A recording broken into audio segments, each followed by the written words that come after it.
हमारे सेक्टर के पैट्रियार्च बहुत ज्यादा समझदार हैं और यहाँ पर बहुत ही समझदारी के साथ एक अच्छा फैसला करेंगे, क्योंकि उन्हें पता है कि यहाँ पर कौन गलत है और कौन सही है। लीबो मोजी से कहता है, एल्डर मोजी, मुझे ये बात अच्छी तरह से पता है कि हमारे पैट्रियार्च वाकई में कमाल के हैं और वो बहुत ही अच्छा फैसला करेंगे, लेकिन मुझे इस लड़के की बातों पर बहुत ज्यादा हैरानी हो रही है कि आखिर ये अपने आप को समझता क्या है। ठीक है, ये थोड़ा बहुत टैलेंटेड है और ये इनर डिसाइपल बनने के लायक है और कुछ इनर डिसाइपल्स को इसने मार भी दिया, लेकिन अगर मेरा सामना इसके साथ इनर सेक्टर एग्जाम्स के दौरान हुआ होता तो अब तक ये मर चुका होता। लिन फेंग उसकी बात सुनने के बाद कहता है, एल्डर मोजी की पोजीशन काफी ज्यादा हाई है और उनके आसपास बहुत सारे कुत्ते पूंछ हिलाते फिरते हैं। वैसे तुम भी एक कुत्ते हो कि उनके लिए सारे गंदे काम करने को तैयार हो, यहाँ तक कि उनके लिए मुझे भी मारने को तैयार हो गए हो। तो एल्डर मोजी लिन फेंग की बात सुनने के बाद गुस्सा हो जाती है और साथ ही वो लीबो को इशारा करते हैं। तो लीबो जल्दी से अपनी पावर्स को रिलीज करता है और साथ ही वो पैट्रियार्च से कहता है, पैट्रियार्च, वैसे तो मुझे इस लड़के के साथ फाइट करने में कोई भी इंटरेस्ट नहीं है, लेकिन इस लड़के ने मुझे यहाँ पर एक कुत्ता कहा है और इसी वजह से मेरी इज्जत को ठेस पहुंची है। मैं इस लड़के को यहाँ पर हराना चाहता हूँ। मैं इस लड़के को लाइफ एंड डेथ अरीना में चैलेंज करना चाहता हूँ। उसके लिए मुझे आपकी इजाजत की जरूरत है। प्लीज पैट्रियार्च, मुझे अलो करें। तो क्या पैट्रियार्च यहाँ पर इनर डिसाइपल नंबर 21 को लिन फेंग से फाइट करने की इजाजत देंगे या नहीं, ये तो हम लोग नेक्स्ट एपिसोड में देख पाएंगे। यहीं पर हम लोग अपनी एपिसोड 40 का एंड करेंगे। एपिसोड की एक्सप्लेनेशन अच्छी लगी हो तो कमेंट करके बताइएगा। चैनल को सब्सक्राइब कर दें, वीडियो को लाइक और शेयर कर दें। शुक्रिया।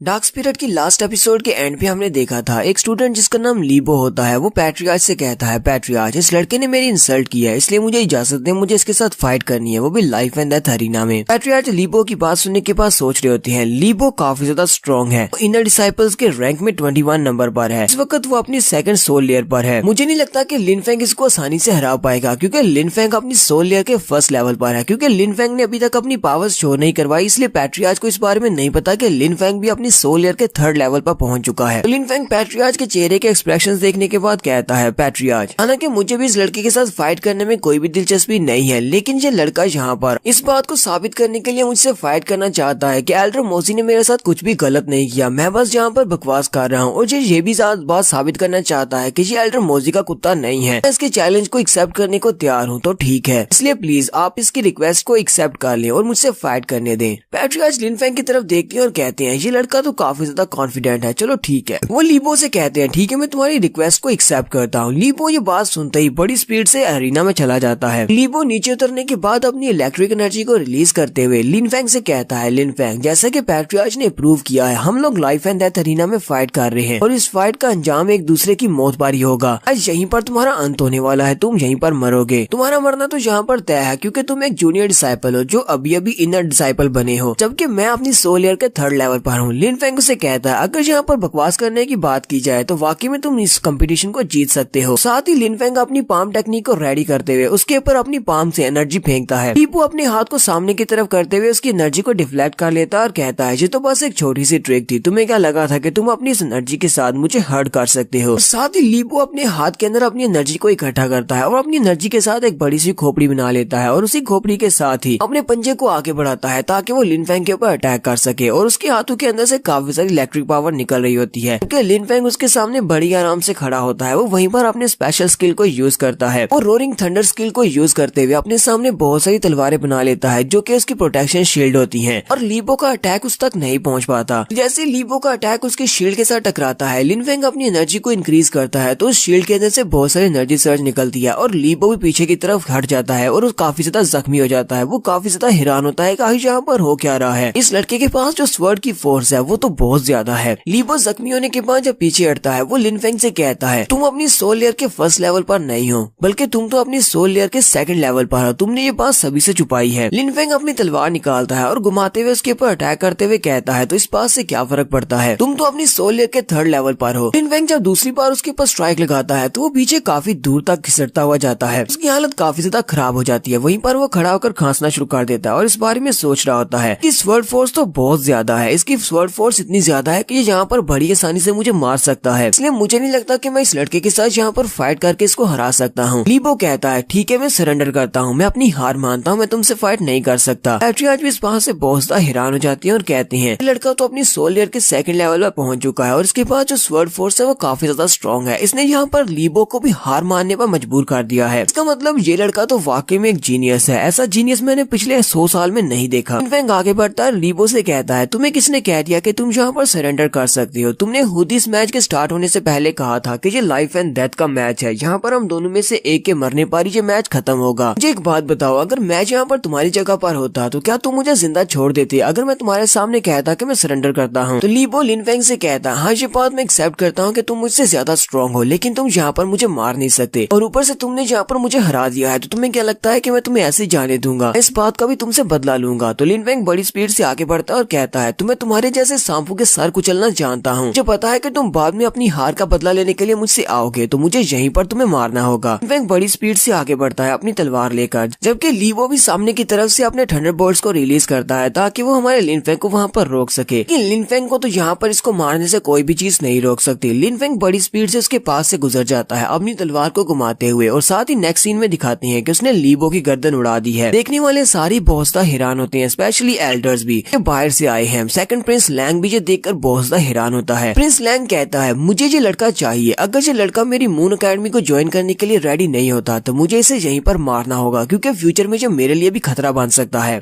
तो लिनफेंग लीबो को मारने के बाद पैट्रियार्च से कहता है, अगर मास्टर मोजी यहीं पर जुनहाई सेक्टर में रहेंगे तो मैं इस सेक्टर को ज्वाइन करने को तैयार नहीं हूँ, मैं इस सेक्टर को ज्वाइन नहीं करूंगा, मैं चला जाऊंगा। और अगर अभी भी किसी को इस बात का शक है कि मैं एल्डर मोजी की जगह नहीं ले सकता, मैं यहाँ पर आपको साबित कर सकता हूँ कि मुझे यहाँ पर जुनहाई सेक्टर में रखने से एल्डर मोजी से ज्यादा ही फायदा होगा। तो लिनफेंग वहाँ पर उन सभी से कहता है, जैसे कि तुम सभी लोग देख सकते हो कि मैं लाइफ एंड डेथ अरीना में खड़ा हूँ, मैं यहाँ पर खड़े होकर जितने भी इनर डिसाइपल्स हैं, स्पेशली रैंक्ड वाले, उन सभी को चैलेंज करना चाहता हूँ। तुम में से जो भी मुझसे फाइट करना चाहता है, जिसको लगता है कि मुझे हरा सकता है, वो यहाँ पर आए और मेरे साथ फाइट करे। लेकिन एक बात याद रखना, हमारी फाइट लाइफ एंड डेथ होगी। तो यहीं पर इनर डिसाइपल रैंक 6 भी खड़ा होता है, जबकि उसके साथ कुछ और लड़के होते हैं। वो लोग कहते हैं, ये लड़का तो कुछ ज्यादा ही एरोगेंट है, जो कि इसने यहाँ पर सभी को चैलेंज कर दिया। एक दूसरा लड़का कहता है, लगता है कि लिनफेंग ने अभी तक अपनी मार्शल स्पिरिट को रिलीज नहीं किया, हमें नहीं पता कि ये कितना स्ट्रॉन्ग हो सकता है। लिनफेंग ब्रदर रेन से कहता है, ब्रदर रेन, जब मैं वहाँ पर था तो तुमने मुझे कचरा कहा था और कहा था कि तुम जब चाहे मुझे मार सकते हो क्योंकि मैं बहुत ज्यादा वीक हूँ, और तुमने कहा था कि मैं तुम्हारे सामने अपने घुटने टेकूं और 10 बार माफी की भीख मांगू, तब तुम मुझे छोड़ोगे। अब यहाँ पर मैं तुम्हें एक बहुत ही अच्छा मौका दे रहा हूँ, अगर तुम मुझे मारना चाहती हो, तुम्हारे अंदर इतनी ज्यादा हिम्मत है, तो फिर यहाँ पर आ जाओ, सभी के सामने इस बात को साबित करो कि तुम मुझे मार सकते हो। ब्रदर रेन उसे कहता है, तुम कुछ ज्यादा ही ओवर कॉन्फिडेंट हो, तुम्हें क्या लगता है कि लीबो को मारने के बाद तुम बहुत ज्यादा स्ट्रॉन्ग हो जाओगे? इस तरह तुम मेरी नजर में एक कचरे हो, उसी तरह लीबो भी मेरी नजर में एक कचरे से ज्यादा कुछ भी नहीं था, इसलिए तुम अभी तक इस लायक नहीं हो कि मैं तुमसे फाइट करूं। साथ ही वो अपने साथियों से कहता है, तुम में से कोई वहाँ पर जाओ और जाकर इस लड़के को मार डालो, मेरे लिए ये करना होगा। यहाँ पर वो सभी लोग एक दूसरे से कहना शुरू कर देते हैं कि तुम जाओ, दूसरा उसे कहता है, नहीं तुम जाओ। नंबर 6 कहता है, ठीक है मैं वहाँ पर जाता हूँ। तो उस लड़के का नाम क्या होता है? उस लड़के को मैड ब्लेड कहा जाता है, उसका नाम असल टोंग शू है कि वो बड़े से ब्लेड को यूज करता है, इसी वजह से उसका निक नेम मैड ब्लेड है। वो जल्दी से जंप करते हुए लाइफ एंड डेथ अरीना में आ जाता है। ब्रदर रेन उसे कहता है, लेकिन मैं चाहता हूँ कि तुम उस लड़के को मारो मत, बस उसके हाथ पांव काट देना और उसकी हालत इतनी ज्यादा बुरी कर देना कि मरने से पहले उसके अंदर बस इतनी सी लाइफ फोर्स होनी चाहिए कि वो मेरे सामने झुककर अपने घुटने टेकर माफी मांग सके, और उसके बाद उसे मार देना। मैड ब्लेड उसे कहता है, हाँ क्यों नहीं, मैं ऐसा ही करूंगा। तो मैड ब्लेड लिनफेंग के सामने आकर खड़ा हो जाता है और अपने ब्लेड के ऊपर से पट्टी उतारते हुए कहता है, नहीं काफी लंबे अरसे से आपने इस ब्लेड को यूज नहीं किया, तुम्हें तो इस बारे में बहुत ज्यादा आदर फील करना चाहिए कि तुम्हारे साथ फाइट में मैं इस ब्लेड को यूज करने वाला हूँ। लिनफेंग भी अपनी तलवार निकालता है और उसे कहता है, तो मुझे बताओ क्या तुम यहाँ पर लाइफ एंड डेथ मैच खेलना चाहते हो या फिर दूसरे की तरह सरेंडर करोगे? मैड ब्लेड अपना ब्लेड निकालता है और उसे कहता है, क्या तुम्हें लगता है कि मैं यहाँ पर तुम्हारे साथ कोई गेम्स खेलने के लिए आया हूँ? हमारा मैच लाइफ एंड डेथ का ही होने वाला है। तो अपने ब्लेड को निकालता है और साथ ही वो फ्लेम एनर्जी को रिलीज करते हुए कहता है, आज मरने से पहले मैं तुम्हें दिखाऊंगा कि आखिर ब्लेड कल्टीवेशन किसको कहते हैं। चलो फाइट को स्टार्ट करते हैं। लिनफेंग जो उसके सामने खड़ा होता है वो उसे कहता है, चलो ठीक है फिर करते हैं, और वो सामने से गायब हो जाता है, जबकि हमारा मैड ब्लेड भी उसके सामने से गायब हो जाता है। वो दोनों बड़ी स्पीड के साथ एक दूसरे के साथ अपनी तलवारों को टकराते हैं। यहाँ पर एक जबरदस्त एनर्जी निकलती है। मैड ब्लेड लिनफेंग से कहता है, तुम्हारे हाथ में जो वेपन है उसे तलवार कहते हैं, जबकि मेरे पास जो है इसको ब्लेड कहते हैं। क्या तुम्हें पता है कि ब्लेड्स को सारी तलवारों या स्वर्ड्स का किंग कहा जाता है? लिनफेंग उसे कहता है, ये तो बहुत ही फनी बात है, मैंने कभी इस बारे में नहीं सुना। मैड ब्लेड गुस्से के साथ अपने ब्लेड को घुमाता है और कहता है, तो कुछ ज्यादा ही एरोगेंट हो, चलो ठीक है आज मैं तुम्हें ये दिखाकर बताता हूँ। ब्लेड को बाकी सारे वेपन्स का किंग कहा जाता है। लिनफेंग अपनी गर्दन को नीचे झुकाते हुए उसके स्ट्राइक को अवॉइड करता है, लेकिन मैड ब्लेड की स्ट्राइक के अंदर से जो फोर्स निकलती है वो पीछे दीवार के ऊपर जाकर लगती है और वहाँ पर एक जबरदस्त धमाका होता है। लिनफेंग कहता है, इसके ब्लेड के अंदर से बहुत सारी फोर्स की एनर्जी निकल रही है। मैड ब्लेड उसे कहता है, तुम इसी बारे में सोच रहे होगे कि मेरे पास इतनी फोर्स की एनर्जी कैसे निकल सकती है? ये सब कुछ तुम्हारे ब्लेड के ऊपर डिपेंड करता है। एक तलवार के मुकाबले में ब्लेड बहुत ज्यादा पावरफुल होता है क्योंकि ये मजबूत होता है। इसी वजह से इसके अंदर से जो फोर्स निकलती है वो तलवार के मुकाबले में ज्यादा होती है। फिर साथ ही वो वहाँ पर अपनी मार्शल स्पिरिट को रिलीज करता है जो कि वेपन टाइप की मार्शल स्पिरिट है, लेकिन है वो फ्लेम्स के ब्लेड को वो फ्लेम्स कवर कर लेती हैं। मैड ब्लेड लिन फेंग से कहता है जब मैं अपनी मार्शल स्पिरिट को यहाँ पर रिलीज करूंगा तो मेरा ब्लेड पहले से ज्यादा पावरफुल हो जाएगा। उसका ब्लेड उस फायर के साथ कवर हो जाता है। साथ ही वो जंप करते हुए हमारे लिन फेंग के ऊपर अटैक करने के लिए आगे बढ़ता है। लिन फेंग अपनी तलवार को सामने करते हुए उसके अटैक को ब्लॉक करता है। मुझे दोनों यहाँ पर बार बार अपनी तलवारों को टकरा रही होती है और वहाँ पर अरीना में बहुत ज्यादा एनर्जी निकल रही होती है। देखने वाले काफी ज्यादा हैरान होते हैं कि अब यहाँ पर इस फाइट को कौन जीतने वाला है। दोनों के पास इस स्वर्ड फोर्स है और वो दोनों ही काफी ज्यादा पावरफुल हैं। तो लिन फेंग यहाँ पर फिर से अपने थंडर स्ट्राइक मूव को यूज करते हुए बहुत सारी तलवारें उसकी तरफ फेंकता है। मैड ब्लेड अपनी तलवार को घुमाते हुए अपनी फ्लेम्स के साथ उन सारी तलवारों को वहीं पर ब्लॉक कर लेता है। सिर्फ वो उन सारी तलवारों को वहाँ पर ब्लॉक करता है बल्कि उसकी स्ट्राइक काफी ज्यादा पावरफुल होती है और वो आगे की तरफ बढ़ती है। लिन फेंग अपनी तलवार के साथ उसकी स्ट्राइक को वहाँ पर ब्लॉक करता है लेकिन वो काफी दूर तक घसीटता हुआ उसके साथ ही जाता है। मैड ब्लेड उसके ऊपर अटैक करने के बाद उसे कहता है क्या तुम्हें लगता है कि तुम्हारी तलवार मेरे ब्लेड का मुकाबला कर सकती है? लिन फेंग अपने कपड़ों के ऊपर से मिट्टी झाड़ते हुए से कहता है ये इतना भी ज्यादा स्पेशल नहीं है। मैड ब्लेड और भी ज्यादा गुस्सा हो जाता है और कहता है तुम तो अभी भी बहुत ज्यादा एरोगेंट हो। चलो ठीक है, मैं तुम्हें दिखाता हूँ कि मेरा ब्लेड और क्या कर सकता है। तो वहीं पर अपने स्पेशल मूव जिसका नाम फ्लेम ब्लेड फोर्स होता है उसको रिलीज करता है। हमने से बहुत सारी फ्लेम एनर्जी निकल रही होती है और फ्लेम एनर्जी की एक बहुत बड़ी दीवार बन जाती है और हमारा लिन फेंग उस एनर्जी की दीवार के सामने खड़ा होता है। हमारा लिन फेंग इस बड़ी सी ब्लेड फोर्स के सामने अपने आप को टिका पाएगा या नहीं, ये तो हम लोग नेक्स्ट एपिसोड में देख पाएंगे। यहीं पर हम लोग अपनी एपिसोड 41 का एंड करेंगे। एपिसोड की एक्सप्लेनेशन अच्छी लगी हो तो कमेंट करके जरूर बताइएगा। चैनल को सब्सक्राइब कर दे, वीडियो को लाइक और शेयर कर दें। शुक्रिया।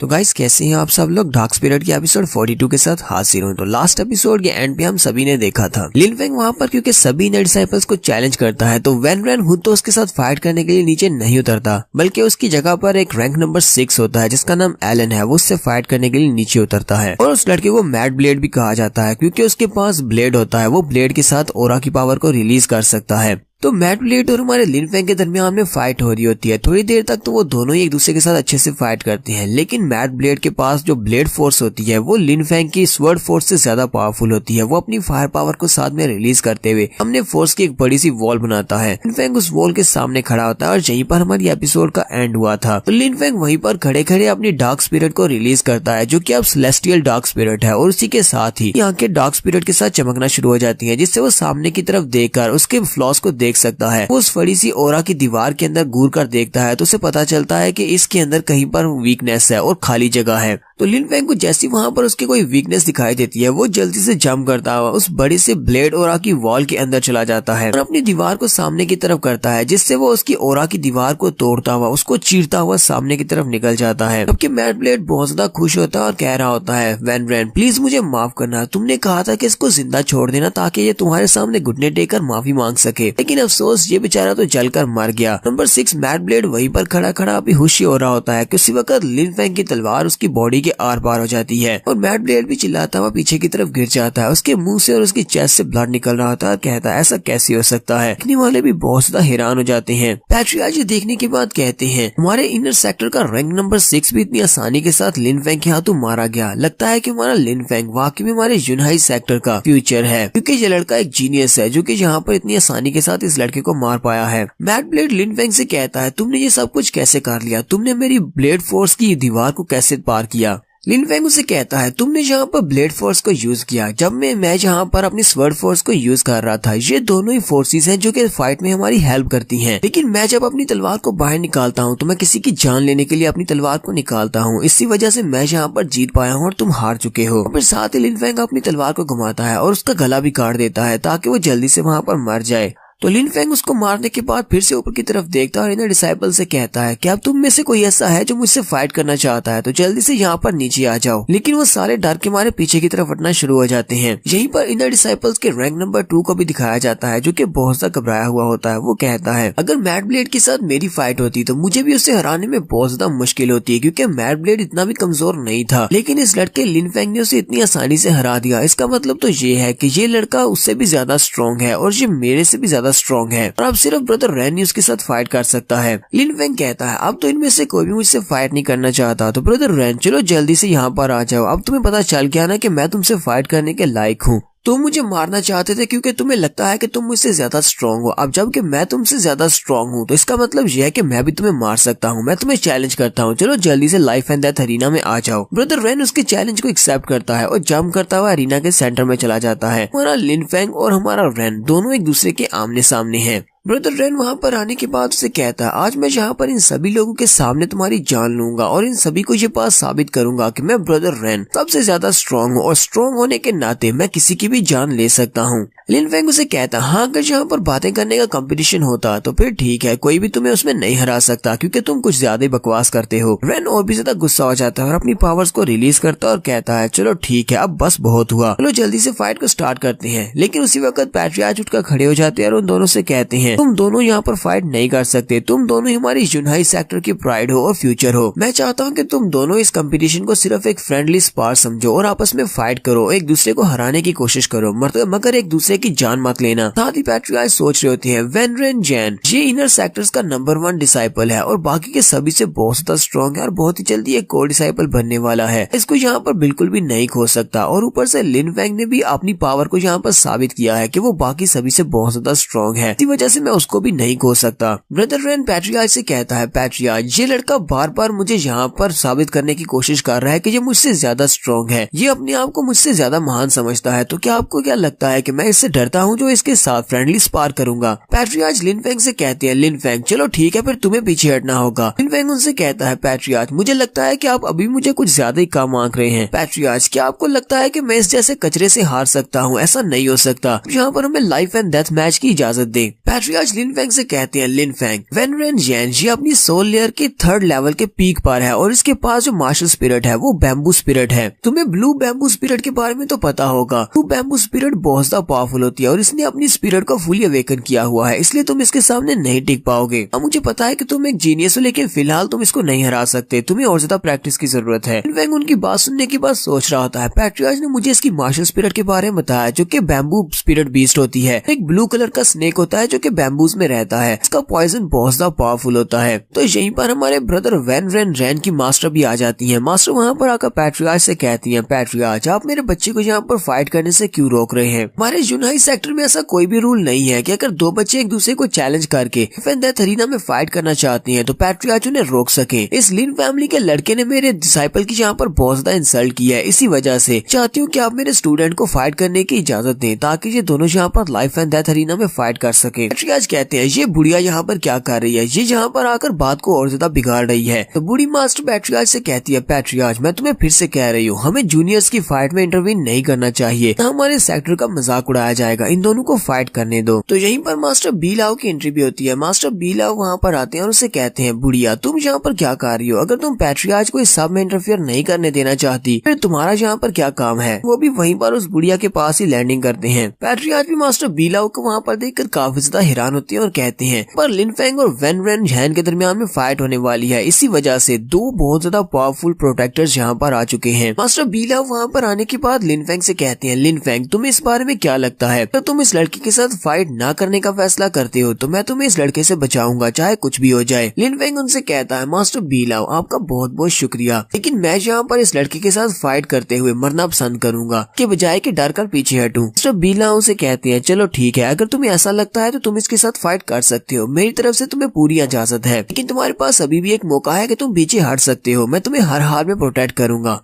लिन फेंग बीलाव से कहता है, नहीं मुझे फिर भी इसके साथ फाइट करनी है, क्योंकि हमारा लिन फेंग सोच रहा होता है इनर सेक्टर के नंबर 1 डिसाइपल के साथ फाइट करने का मौका बार बार नहीं मिलता और ऊपर से इसके पास एक बहुत ही स्पेशल मार्शल स्पिरिट है जो कि बैम्बू स्पिरिट है। अब तो देखो आहे बैम्बू बीस्ट स्पिरिट कितनी ज्यादा पावरफुल है। मास्टर बीलाव से कहते हैं, ठीक है, अगर तुम यहाँ पर इस फाइट को जीत जाते हो तो मोजी को निकालने में मैं तुम्हारी हेल्प करूंगा, मोजी को सेक्टर से निकाल दिया जाएगा। मास्टर मोजी भी ये बात सुनने के बाद बहुत ज्यादा गुस्सा होते हैं। मास्टर बीलाव बुढ़िया से कहते हैं, बुढ़िया अगर मेरा स्टूडेंट लिन फेंग यहाँ पर तुम्हारे स्टूडेंट के हाथों हार जाता है और वो उसे मारने वाला भी होगा तब भी मैं फाइट में इंटरफियर नहीं करूंगा, तुम्हारा स्टूडेंट चाहे तो उसकी जान ले सकता है, लेकिन तुम्हें भी वादा करना होगा अगर तुम्हारा स्टूडेंट यहाँ पर हारता है तो तुम भी फाइट में दाखिल नहीं होगी। बुढ़िया उसे कहती है, हाँ क्यों नहीं, वैसे भी मेरा स्टूडेंट इससे हारने नहीं वाला, वो बहुत ज्यादा स्ट्रॉन्ग है। उनके पैट्रियार्च कहते हैं, लगता है कि मुझे यहाँ पर कोई पैट्रियार्च समझता ही नहीं है, कोई मेरे ऑर्डर्स को फॉलो नहीं करता। मास्टर बीलाव कहती है, अब जबकि सब कुछ सेटल हो चुका है ठीक है तुम दोनों फाइट कर सकते हो। लिन फेंग और वेन रेन दोनों ही अपनी पावर्स उसको रिलीज करते हैं। व्हेन रेन जैसे वहाँ पर अपनी मास्टर स्पिरिट को रिलीज करता है तो उसकी आंख को दिखाते हैं कि उसकी आंख चमक रही होती है। व्हेन रेन के पास यहाँ पर ब्लू बैम्बू बीस्ट की स्पिरिट पावर है। ब्लू बैम्बू बीस्ट स्पिरिट के पॉइजन की वजह से वो अपने सामने वाले दुश्मन को पैरालाइज कर सकता है और अपनी आंख में उसने जो अपना कलर शो करवाया है उसी की वजह से वो अगर सामने को घूर कर देखेगा तो सामने वाला पैरालाइज हो जाएगा। तो व्हेन रेन लिन फेंग से कहता है आज मैं यहाँ पर इन सभी को बता दूंगा कि यहाँ पर एक जीनियस का मतलब क्या होता है और तुम्हें पता चलेगा कि जीनियस क्या होता है। लिन फेंग उसकी तरफ देखता और कहता है इसकी मार्शल स्पिरिट तो कुछ ज्यादा ही अजीब सी है, इसकी तरफ देखकर ही मुझे बहुत ज्यादा अजीब महसूस हो रहा है। तो रेन उसके सामने खड़ा होता है और लिन फेंग से कहता है लिन फेंग जरा मेरी तरफ देखो। लिन फेंग जैसे उसकी आंखों की तरफ देखता है तो उसकी आंखों के साथ साथ पॉइजन रिलीज होता है कि लिन फेंग की बॉडी के ऊपर इफेक्ट करता है और लिन फेंग वहीं पर पैरालाइज हो जाता है। तब लिन फेंग को समझ आती है कि वो पैरालाइज हो चुका है। उसी वक्त ब्रदर रेन उसको एक जबरदस्त किक मारता है जिससे हमारा लिन फेंग पीछे की तरफ काफी दूर तक धकेला जाता है क्योंकि उसने अपनी तलवार को सामने निकालकर उसके अटैक को ब्लॉक किया होता है। लेकिन फिर भी वो काफी दूर तक जाकर गिरता है और फिर उससे उठकर सामने की तरफ आगे बढ़ता है ताकि वो ब्रदर रेन के ऊपर अटैक कर सके। तो वो जैसे ही उसके करीब पहुंचता है अपनी तलवार को घुमाता है और उसके ऊपर अटैक करता है। तलवार उसकी गर्दन के करीब जाकर रुक जाती है क्योंकि फिर से वो पैरालाइज हो जाता है। लिन फेंग की तलवार तो वहीं पर रुक जाती है लेकिन ब्रदर रेन उसके मुंह पर एक जबरदस्त पंच मारता है और हमारा लिन फेंग फिर से पीछे जाकर गिरता है। पैट्री आज भी सोच रही होती है जैसा कि मैंने सोचा था हमारा लिन फेंग अभी तैयार नहीं है, वो रेन का मुकाबला करने के लायक नहीं। जबकि रेन की बूढ़ी मास्टर भी वहाँ पर काफी ज्यादा खुश होती है। लिन फेंग पीछे हटने के बाद कहता है मुझे यहाँ पर खड़े होकर अपनी स्ट्रेटेजी बनानी होगी। मैंने तो ऐसा सोचा भी नहीं था कि ब्लू बैम्बू स्पिरिट के साथ उसे आंखों की पावर भी मिलती है, इससे उसकी तरफ देखने से वो सामने वाले को कंफ्यूज कर सकता है। थोड़ी देर के लिए मेरा अपनी बॉडी के ऊपर कंट्रोल नहीं रह पाता, इस वजह से वो इतनी आसानी के साथ मेरे पर अटैक कर रहा है। ब्रदर रेन उसे कहता है कचरे अब बताओ कि तुम्हारे साथ क्या करना चाहिए, मुझे कैसे हराओगे जबकि तुम मेरे करीब भी नहीं पहुंच सकते।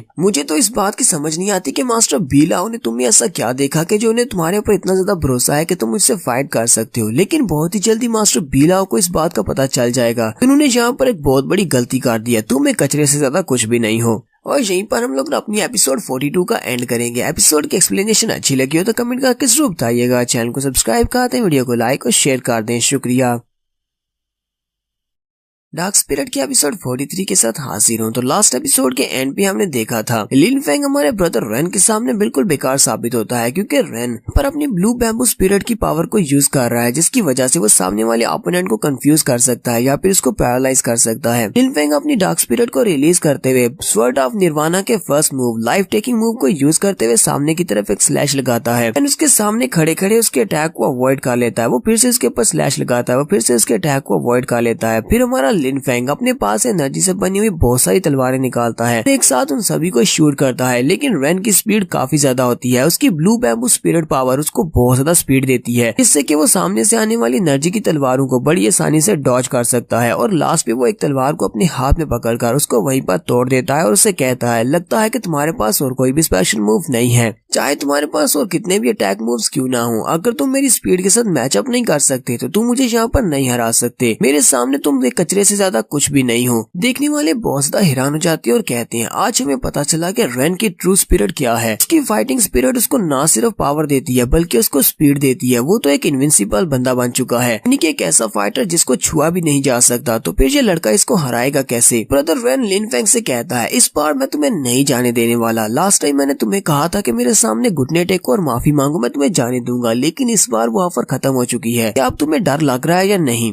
लिन फेंग उसकी बात सुनने के बाद वहीं पर खामोश होकर खड़ा होता है एंड उसे कहता है क्या हुआ? लगता है कि तुम गूंगे हो गए हो और तुम बोल भी नहीं सकते, क्योंकि आज अगर यहाँ पर तुम बात नहीं करोगे तो तुम दोबारा जिंदगी में कभी भी अपना मुंह खोलकर बात नहीं कर पाओगे क्योंकि तुम यहाँ पर मरने वाले हो। लेकिन लिन फेंग तो वहाँ पर खड़े खड़े सारा हिसाब लगा रहा होता है और साथ ही वो भी अपनी सेलेस्टियल डार्क स्पिरिट को एक्टिवेट करता है और उसकी आंखें भी चमकना शुरू हो जाती हैं क्योंकि इसके पास भी विजन की पावर है। तो सामने से ब्रदर रेन जल्दी से जंप करते हुए लिन फेंग के ऊपर अटैक करने के लिए आगे बढ़ता है। तो जैसे ही वो उसके ऊपर अटैक करने के लिए आगे बढ़ता है साथ ही वो अपनी आंख से लिन फेंग की तरफ देख रहा होता है ताकि वो वहीं पर कंफ्यूज होकर पैरालाइज हो जाए और वो आसानी से उसके ऊपर अटैक कर सके। लेकिन इस बार कुछ अलग होने वाला है। लिन फेंग ने अपनी आंखों के अंदर अपनी सेलेस्टियल डार्क स्पिरिट को एक्टिवेट किया हुआ है और वो इतनी आसानी से पैरालाइज नहीं होने वाला। तो रेन जैसी अपने पंच को लेकर उसके मुंह के बहुत ज्यादा करीब पहुंचता है वो उसे कहता है इस बार मैं सिर्फ एक ही पंच से तुम्हारा सर उड़ा दूंगा। ये लिन फेंग उसके हाथ को पकड़ लेता है। देखने वाले बहुत ज्यादा हैरान हो जाते हैं, स्पेशली उसकी मास्टर वो बुढ़िया, वो बहुत ज्यादा हैरान होती है। ब्रदर रेन भी काफी ज्यादा चौंक जाता है। लिन फेंग उसके हाथ को पकड़ने के बाद उसे उठाकर दूसरी तरफ पटक देता है। तो ब्रदर रैन पीछे गिरने के बाद सामने की तरफ देखता है और कहता है ऐसा कैसे हो सकता है, कहीं ऐसा तो नहीं है कि इस लड़के के पास भी आंखों की पावर है, लेकिन इसके पास आंखों की पावर कैसे हो सकती है। ब्रदर रैन अपनी आंख को यूज करते हुए सामने की तरफ घूर कर देखता है तो उसे पता चलता है कि लिन फेंग के पास वाकई में यहाँ पर आंखों की पावर है और इसी आंखों की पावर की वजह से वो उसकी पैरालाइजेशन या कंफ्यूजन की पावर से अवॉइड कर रहा है। ब्रदर रैन कहता है तो इसका मतलब तो ये हुआ कि अब मैं यहाँ पर अपनी पैरालाइजेशन की पावर्स को यूज नहीं कर सकता, तो मुझे इसके साथ हेड ऑन फाइट करना पड़ेगी। और रैन जल्दी से उठकर खड़ा हो जाता है और अपनी पावर्स को रिलीज करते हुए कहता है मैं तो बस थोड़ी देर पहले यहाँ पर तुम्हारे साथ खेल रहा था, अब जबकि तुम्हें मरने की ज्यादा जल्दी है तो ठीक है मैं तुम्हारी ख्वाहिश को पूरा कर देता हूँ। तो रैन वहाँ पर अपनी मार्शल स्पिरिट को रिलीज करने के बाद सामने की तरफ अपने पाम को करता है और उसके अंदर से एनर्जी की बनी हुई एक बड़ी सी पाम निकलती है जिसको पॉइजन डीमन स्ट्राइक कहा जाता है। बड़ी सी पाम हमारे लिन फेंग के ऊपर जाकर अटैक करती है। लिन फेंग बड़ी स्पीड के साथ उसके अटैक को अवॉइड कर लेता है। लिन फेंग कहता है ये तो पॉइजनस पाम है, इसका पॉइजन मुझे यहाँ तक फील हो रहा है। रैन उससे कहता है चलो देखते हैं कि तुम कितनी ज्यादा पाम से अपने आप को बचा पाते हो। और वो दोनों पाम्स को सामने की तरफ करते हुए अपने हाथों को सामने बड़ी स्पीड के साथ चलाता है जिससे उसकी बहुत सारी पाम्स निकलती हैं और वो सारी की सारी लिन फेंग की तरफ आके जाती हैं। लिन फेंग को उसकी सारी की सारी पाम टेक्निक से अपने आप को बचाना पड़ता है क्योंकि वहाँ पर एनर्जी से बनी हुई बहुत सारी पाम्स होती हैं। इतनी सारी पाम से अपने आप को बचाते हुए काफी सारा पॉइजन उसकी बॉडी के अंदर चला जाता है और लिन फेंग के मुंह से ब्लड भी निकलना शुरू हो जाता है। लिन फेंग कहता है अगर इसी तरह चलता रहा तो बहुत सारा पॉइजन मेरी बॉडी में चला जाएगा और मैं बिना फाइट किए ही मारा जाऊंगा। रैन भी उससे कहता है अब बस थोड़ी देर और, अगर थोड़ा सा पॉइजन तुम्हारी बॉडी में और चला गया तो तुम यहाँ पर बड़ी आसानी से मारे जाओगे। तो लिन फेंग जल्दी से अपनी डार्क सेलेस्टियल स्पिरिट के फर्स्ट लेवल को अनलॉक करता है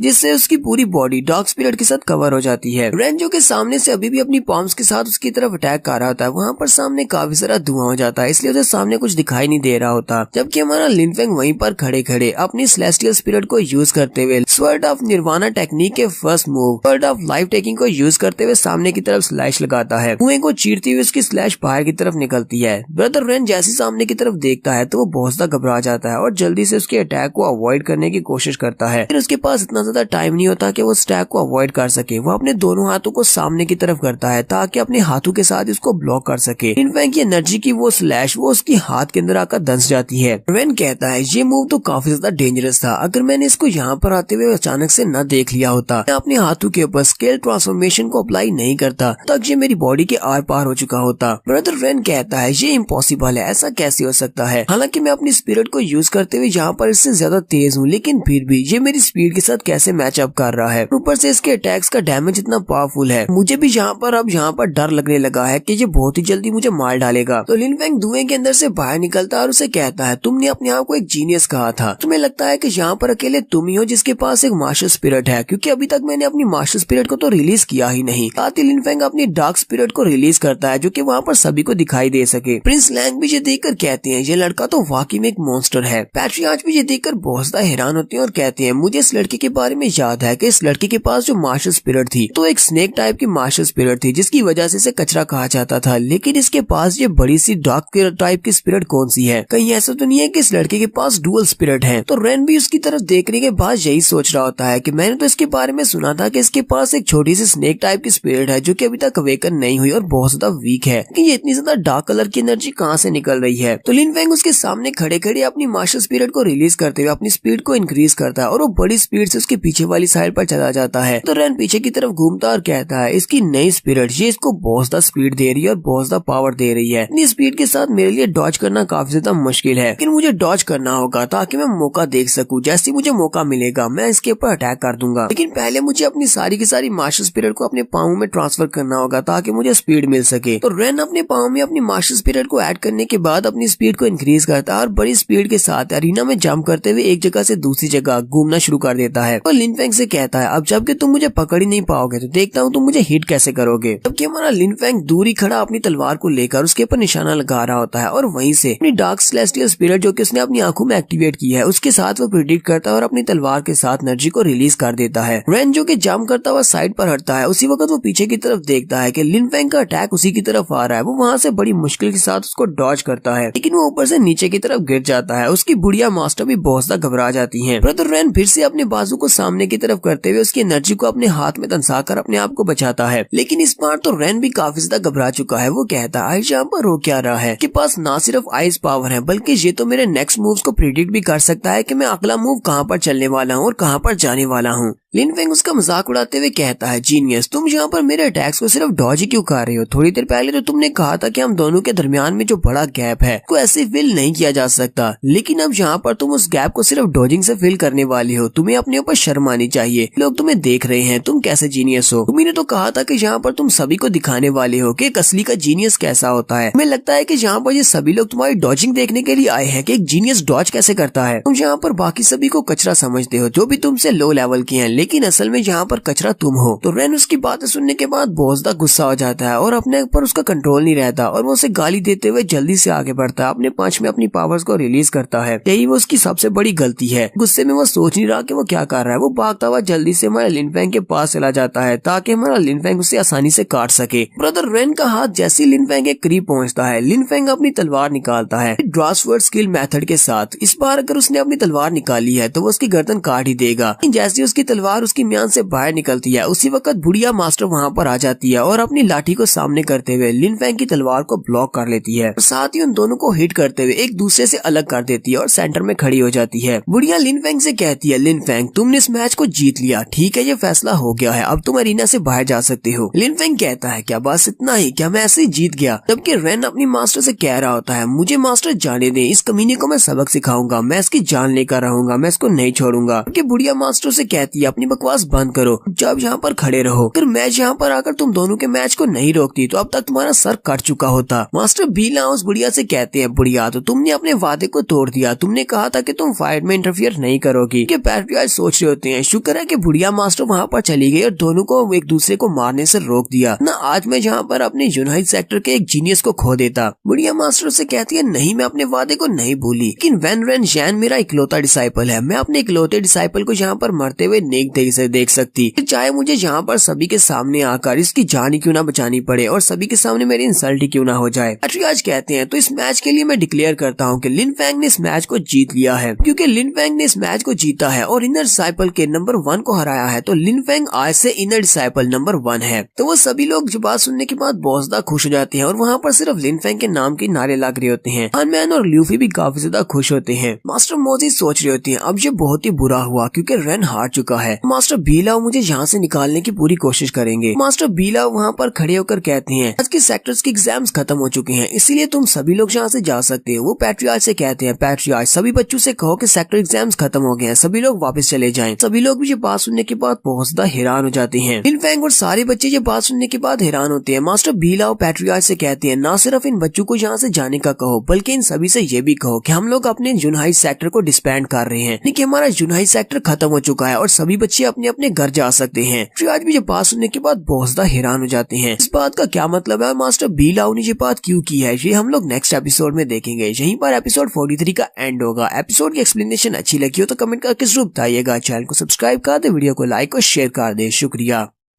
हेलो गाइस, कैसे हैं आप सब लोग? डार्क स्पिरिट के एपिसोड 44 के साथ हाजिर हो। तो लास्ट एपिसोड के एंड पे हमने देखा था लिन फेंग ब्रदर रेन के साथ फाइट को जीत जाता है, लेकिन उस फाइट को जीतने के फौरन बाद ही मास्टर बीला और पैट्रियार्च से कहते हैं, पैट्रियार्च, सभी बच्चों से कह दो कि इनर सेक्टर एग्जाम्स खत्म हो चुके हैं, सभी बच्चे यहाँ से वापस चले जाएं। साथ ही इन सभी से ये भी कह दो कि तुम इस सेक्टर को खत्म करने वाले हो, यानी कि ये सेक्टर खत्म हो चुका है, इससे कोई भी यूनाइट सेक्टर नहीं है। पैट्रियार्च भी उसकी बात सुनने के बाद बहुत ज्यादा हैरान होते हैं और मास्टर बीलाओ से कहते हैं, मास्टर बीलाओ, आप ये बात कैसे कर सकते हैं? इस बात का मतलब क्या है कि हम लोग इस सेक्टर को डिस्बैंड करने वाले हैं, लेकिन अचानक से आपने ये बात क्यों की? प्रिंस लैंग जो कि क्लिफ के ऊपर खड़े होते हैं, वो वहीं से उनसे कहते हैं, तुम सभी को अब इस तरह की एफर्ट्स करने की जरूरत नहीं है, क्योंकि तुम लोगों को जो कुछ भी करना था वो पहले करना चाहिए था। माउंटेन के नीचे का जितना भी रास्ता है वो सारे का सारा रास्ता हमारे सोल्जर्स ने ब्लॉक कर दिया हुआ है, इसलिए तुम में से कोई भी यहाँ से जिंदा वापस नहीं जा सकता। इसलिए तुम सभी के लिए यही बेहतर रहेगा कि चुपचाप यहीं पर खड़े रहो और हमारे ऑर्डर्स को फॉलो करो। पैट्रियार्च हैरान होकर उसे कहते हैं, प्रिंस लैंग, अब इस बात का क्या मतलब है? आखिर तुम करना क्या चाहते हो?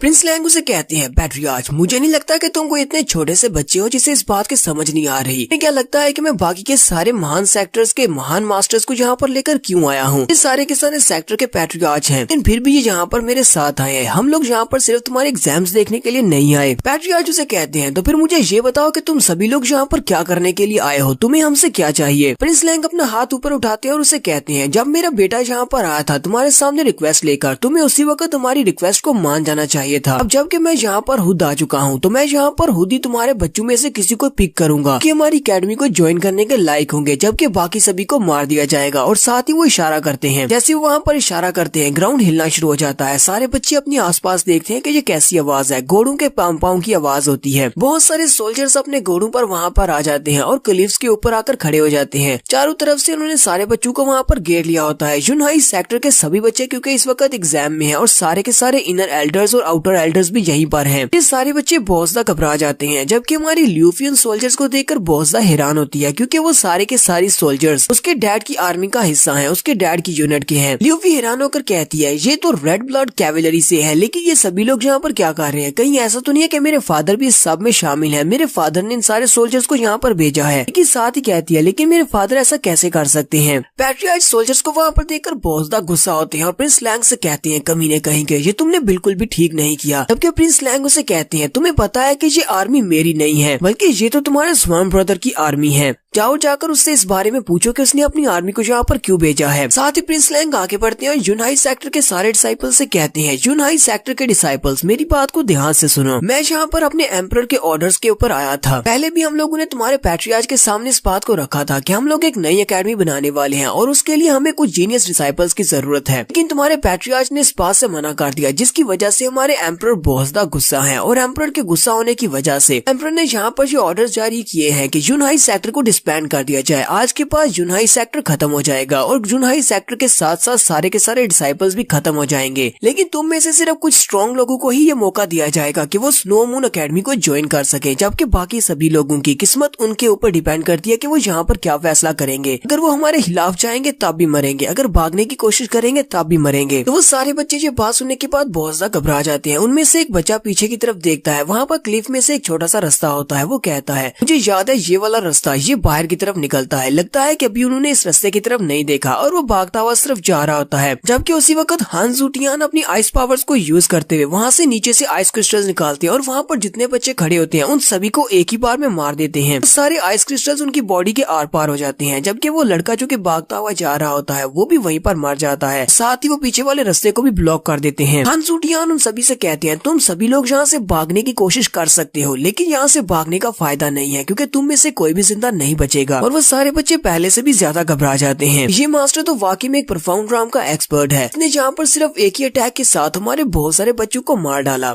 पैट्रियार्च सब कुछ देखने के बाद बहुत ज्यादा गुस्सा हो जाते हैं और जल्दी से अपनी पावर्स रिलीज करते हुए हान ज़ूटियान का नाम पुकारते हैं और चिल्लाकर उसके ऊपर अटैक करने के लिए आगे बढ़ते हैं। तो पैट्रियार्च जैसे वहाँ पर अपनी पावर्स को रिलीज करते हैं, बाकी के सभी लोग भी उसी तरफ देखते हैं। हान ज़ूटियान जहाँ पर हमें पैट्रियार्च के स्पेशल मास्टर स्पिरिट के बारे में बताते हैं। वो कहते हैं, इसके पास जो स्पेशल मास्टर स्पिरिट है उसका नाम 8 flame dragon of desolation master spirit है। यूनहाई सेक्टर में जितने भी मास्टर स्पिरिट्स हैं, इसकी मास्टर स्पिरिट्स उन सभी से सबसे ज्यादा पावरफुल और डिस्ट्रक्टिव है। तो पैट्रियार्च बहुत ज्यादा गुस्से में होते हैं और गुस्से के साथ अपनी मास्टर स्पिरिट को रिलीज करती है, जबकि मास्टर बीला उसे रोकने की कोशिश करते हैं, लेकिन वो उनकी बात को इग्नोर करते हुए बड़ी स्पीड से उड़ते हुए हान ज़ूटियान के ऊपर अटैक करने के लिए आगे बढ़ जाते हैं। तो वो सीधे जाकर हान ज़ूटियान के सामने लैंडिंग करते हैं, जबकि हान ज़ूटियान उसे कहते हैं, नैनगोंग, तुम्हें क्या लगता है कि आज तुम यहाँ से जिंदा बच सकती हो? तुम यहाँ पर मेरे साथ फाइट करो या ना करो, लेकिन तुम्हारा अंत तो पक्का है, तुम यहाँ पर मरने वाले हो, इसलिए चुपचाप यहाँ पर किसी कोने में बैठकर अपनी मौत का इंतजार करो। पैट्रियार्च उसे कहते हैं, लेकिन तुम ये कर क्यों रहे हो? हान ज़ूटियान आगे से हल्का सा मुस्कुरा देते हैं। पैट्रियार्च उसे कहते हैं, मुझे ये बात अच्छी तरह से पता है कि हमारे यूनहाई सेक्टर ने तुम्हारे विलेज के साथ कभी भी कोई पंगा नहीं लिया, यानी कि तुम्हारे सेक्टर के साथ। फिर तुम्हारे पास ऐसा करने के लिए कोई भी मकसद नहीं है, फिर तुम हमारे ऊपर अटैक करने के लिए इनका साथ क्यों दे रहे हो? हान ज़ूटियान आगे से हंसते हुए कहते हैं, लगता है कि तुमने अभी तक इस बात को नहीं समझा, तुम तो बहुत बड़े बेवकूफ हो। पैट्रियार्च उसे कहते हैं, साफ साफ बात करो कि तुम कहना क्या चाहते हो। हान ज़ूटियान उसे कहते हैं, अब बस भी करो, तुम तो यहाँ पर नौटंकी किए जा रहे हो जैसे कि तुम्हें कुछ पता ही ना हो। तुम ये बात अच्छी तरह से जानते हो कि बाकी के जितने भी सेक्टर्स हैं, उन सभी सेक्टर में से सबसे ज्यादा कमजोर सेक्टर तुम्हारा सेक्टर है। तुम्हें वाकई में लगता है कि प्रिंस लैंग यहाँ पर सिर्फ अपने बेटे की वजह से आया है? तुमने उसके बेटे को ये बात कही थी, जाकर अपने बाप से थोड़ी तमीज सीख ले। तो इसका मतलब ये नहीं है कि वो यहाँ पर तुम्हारे सेक्टर के ऊपर आकर अटैक कर देगा, कि हम सभी लोग तो यहाँ पर रिसोर्सेज लेने के लिए आए हैं, क्योंकि तुम्हारा सेक्टर सबसे ज्यादा वीक सेक्टर है। प्रिंस लैंग ने कहा है, अगर हम लोग यहाँ पर उनका साथ देंगे तुम्हारे सेक्टर को तबाह करने में, तो इसके रिसोर्सेज को तकसीम किया जाएगा और उसमें से हाफ हाफ हम सभी को मिलेगा।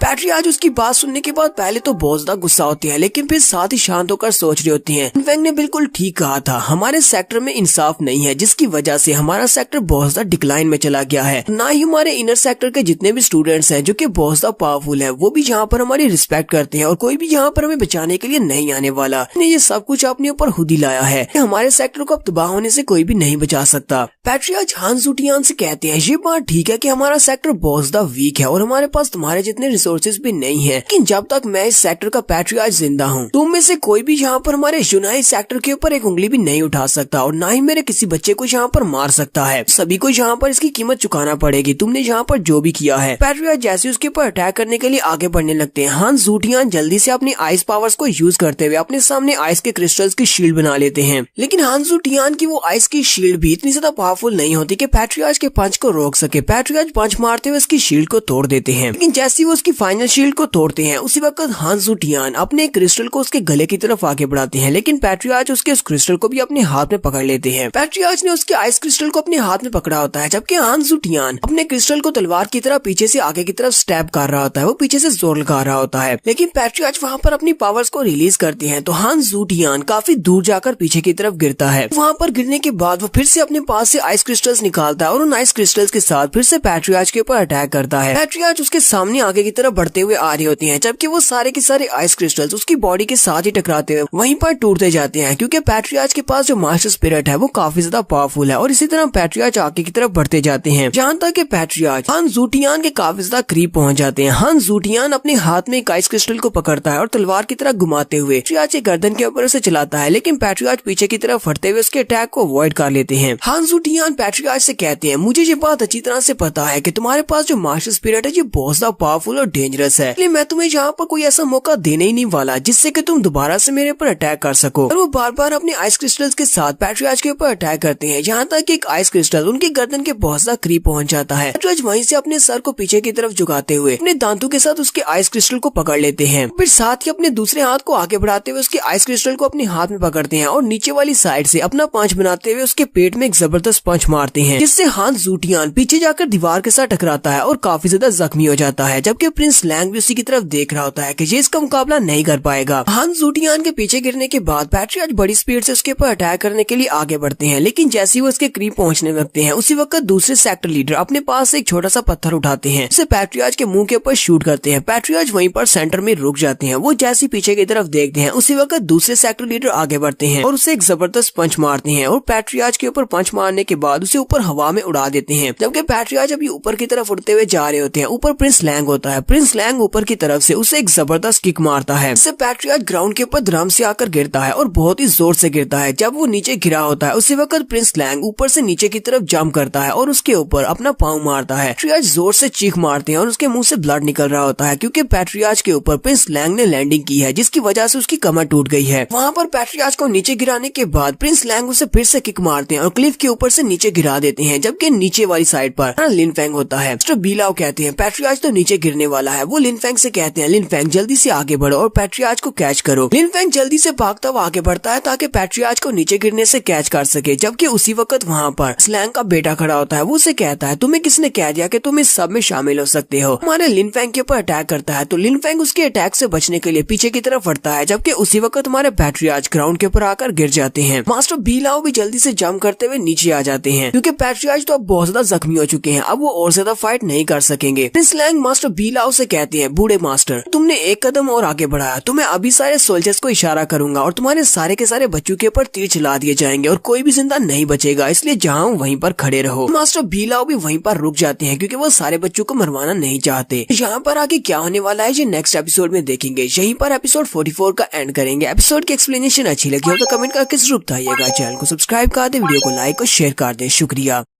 तो गाइस कैसे हैं आप सब लोग। डार्क स्पिरिट के एपिसोड 45 के साथ हाजिर हूँ। तो लास्ट एपिसोड के एंड पे हमने देखा था यूनाइट सेक्टर के पैट्रियार्च की हालत काफी ज्यादा खराब हो चुकी है, क्योंकि वो सारे के सारे सेक्टर पैट्रियार्च और प्रिंस लैंग उन सभी ने मिलकर पैट्रियार्च को बहुत ही बुरी तरह से पीटा है। वो ग्राउंड के ऊपर नीचे गिर चुके हैं, जबकि प्रिंस लैंग तो बीलाओ से कहते हैं, तुमने यहाँ पर एक भी कदम और आगे बढ़ाया तो मैं अपने सोल्जर्स को इशारा करूंगा और वो तीरों को छोड़ देंगे, जिससे सारे के सारे यूनाइट सेक्टर के डिसाइपल्स मारे जाएंगे। मास्टर बीलाओ यहाँ पर ज्यादा कुछ नहीं कर सकते सिवाय गुस्सा होने के। वो बस वहीं पर चुपचाप खड़े हो जाते हैं। प्रिंस लैंग आगे बढ़ते हैं और उन सारे बच्चों से कहते हैं, चलो मैं तुम सभी के लिए एक ऑफर देता हूँ, बाद में ऐसा मत कहना कि मैं बहुत ज्यादा जालिम हूँ। उनमें से वो सारे बच्चे जिनके नाम दीवारों के ऊपर लिखे हुए हैं, यानी कि जो बच्चे रैंकिंग वाले हैं, उन सभी के लिए एक ऑफर है। अगर तुम सभी लोग चाहो तो हमारी नई एकेडमी को ज्वाइन कर सकते हो, लेकिन एक बात याद रखना, तुम में से सिर्फ वही लोग जिंदा बचेंगे जो कि हमारी एकेडमी को ज्वाइन करेंगे। तो वो सभी बच्चे ये बात सुनने के बाद काफी ज्यादा हैरान होते हैं। वो सोच रहे होते हैं कि अब क्या करें, क्या हम लोग अपने सेक्टर को छोड़कर इनके साथ चले जाएं। पैट्रियार्च नैनगांग जो कि बुरी हालत में ग्राउंड के ऊपर पड़े होते हैं, वो वहीं से मास्टर बीलाओ से कहते हैं, मास्टर बीलाओ प्लीज मेरी बात सुने। मास्टर बीलाओ कहते हैं, हाँ बताओ। पैट्रियार्च उसे कहते हैं, मैं चाहता हूँ कि तुम सारे बच्चों को ये बात बता दो कि वो सेक्टर को छोड़कर जा सकते हैं, क्योंकि मैं सेक्टर को डिस्बैंड कर रहा हूँ। तो बीलाओ से कहते हैं, ठीक है मैं तुम्हारी बात उनको बता देता हूँ। तो मास्टर बीलाओ उन सारे बच्चों से कहते हैं, यूनहाई सेक्टर के सभी डिसाइपल्स मेरी बात को ध्यान से सुनो। आज हमारे यूनहाई सेक्टर के ऊपर दुश्मन ने अटैक किया है, जो कि बहुत ही जालिम और बहुत ही बुरा दुश्मन है, और हम लोग उसका मुकाबला करने के लायक नहीं है। हमारे पास इतनी स्ट्रेंथ नहीं है, ना ही हमारे पास इतना नंबर है। इसलिए मुझे लगता है कि आज हमारे यूनहाई सेक्टर का अंत होने वाला है। आज के बाद यूनहाई सेक्टर खत्म हो जाएगा। तुम सभी लोग क्योंकि बहुत ज्यादा यंग हो और तुम्हारा फ्यूचर बहुत ज्यादा ब्राइट है, तुम सभी को यहाँ पर यूनहाई सेक्टर के साथ मरने की जरूरत नहीं है। तुम सभी को अपने फ्यूचर को आगे बढ़ाना चाहिए। जाओ और जाकर मून एकेडमी को ज्वाइन कर लो। अगर तुम सभी लोग चाहो तो इनकी एकेडमी को ज्वाइन कर सकते हो, तुम्हारे ऊपर गद्दारी का इल्जाम नहीं लगेगा। तो वो सभी बच्चे उनकी बात सुनने के बाद चुपचाप आगे की तरफ चल पड़ते हैं। वो प्रिंस लैंग की तरफ चल पड़ते हैं उनकी एकेडमी को ज्वाइन करने के लिए।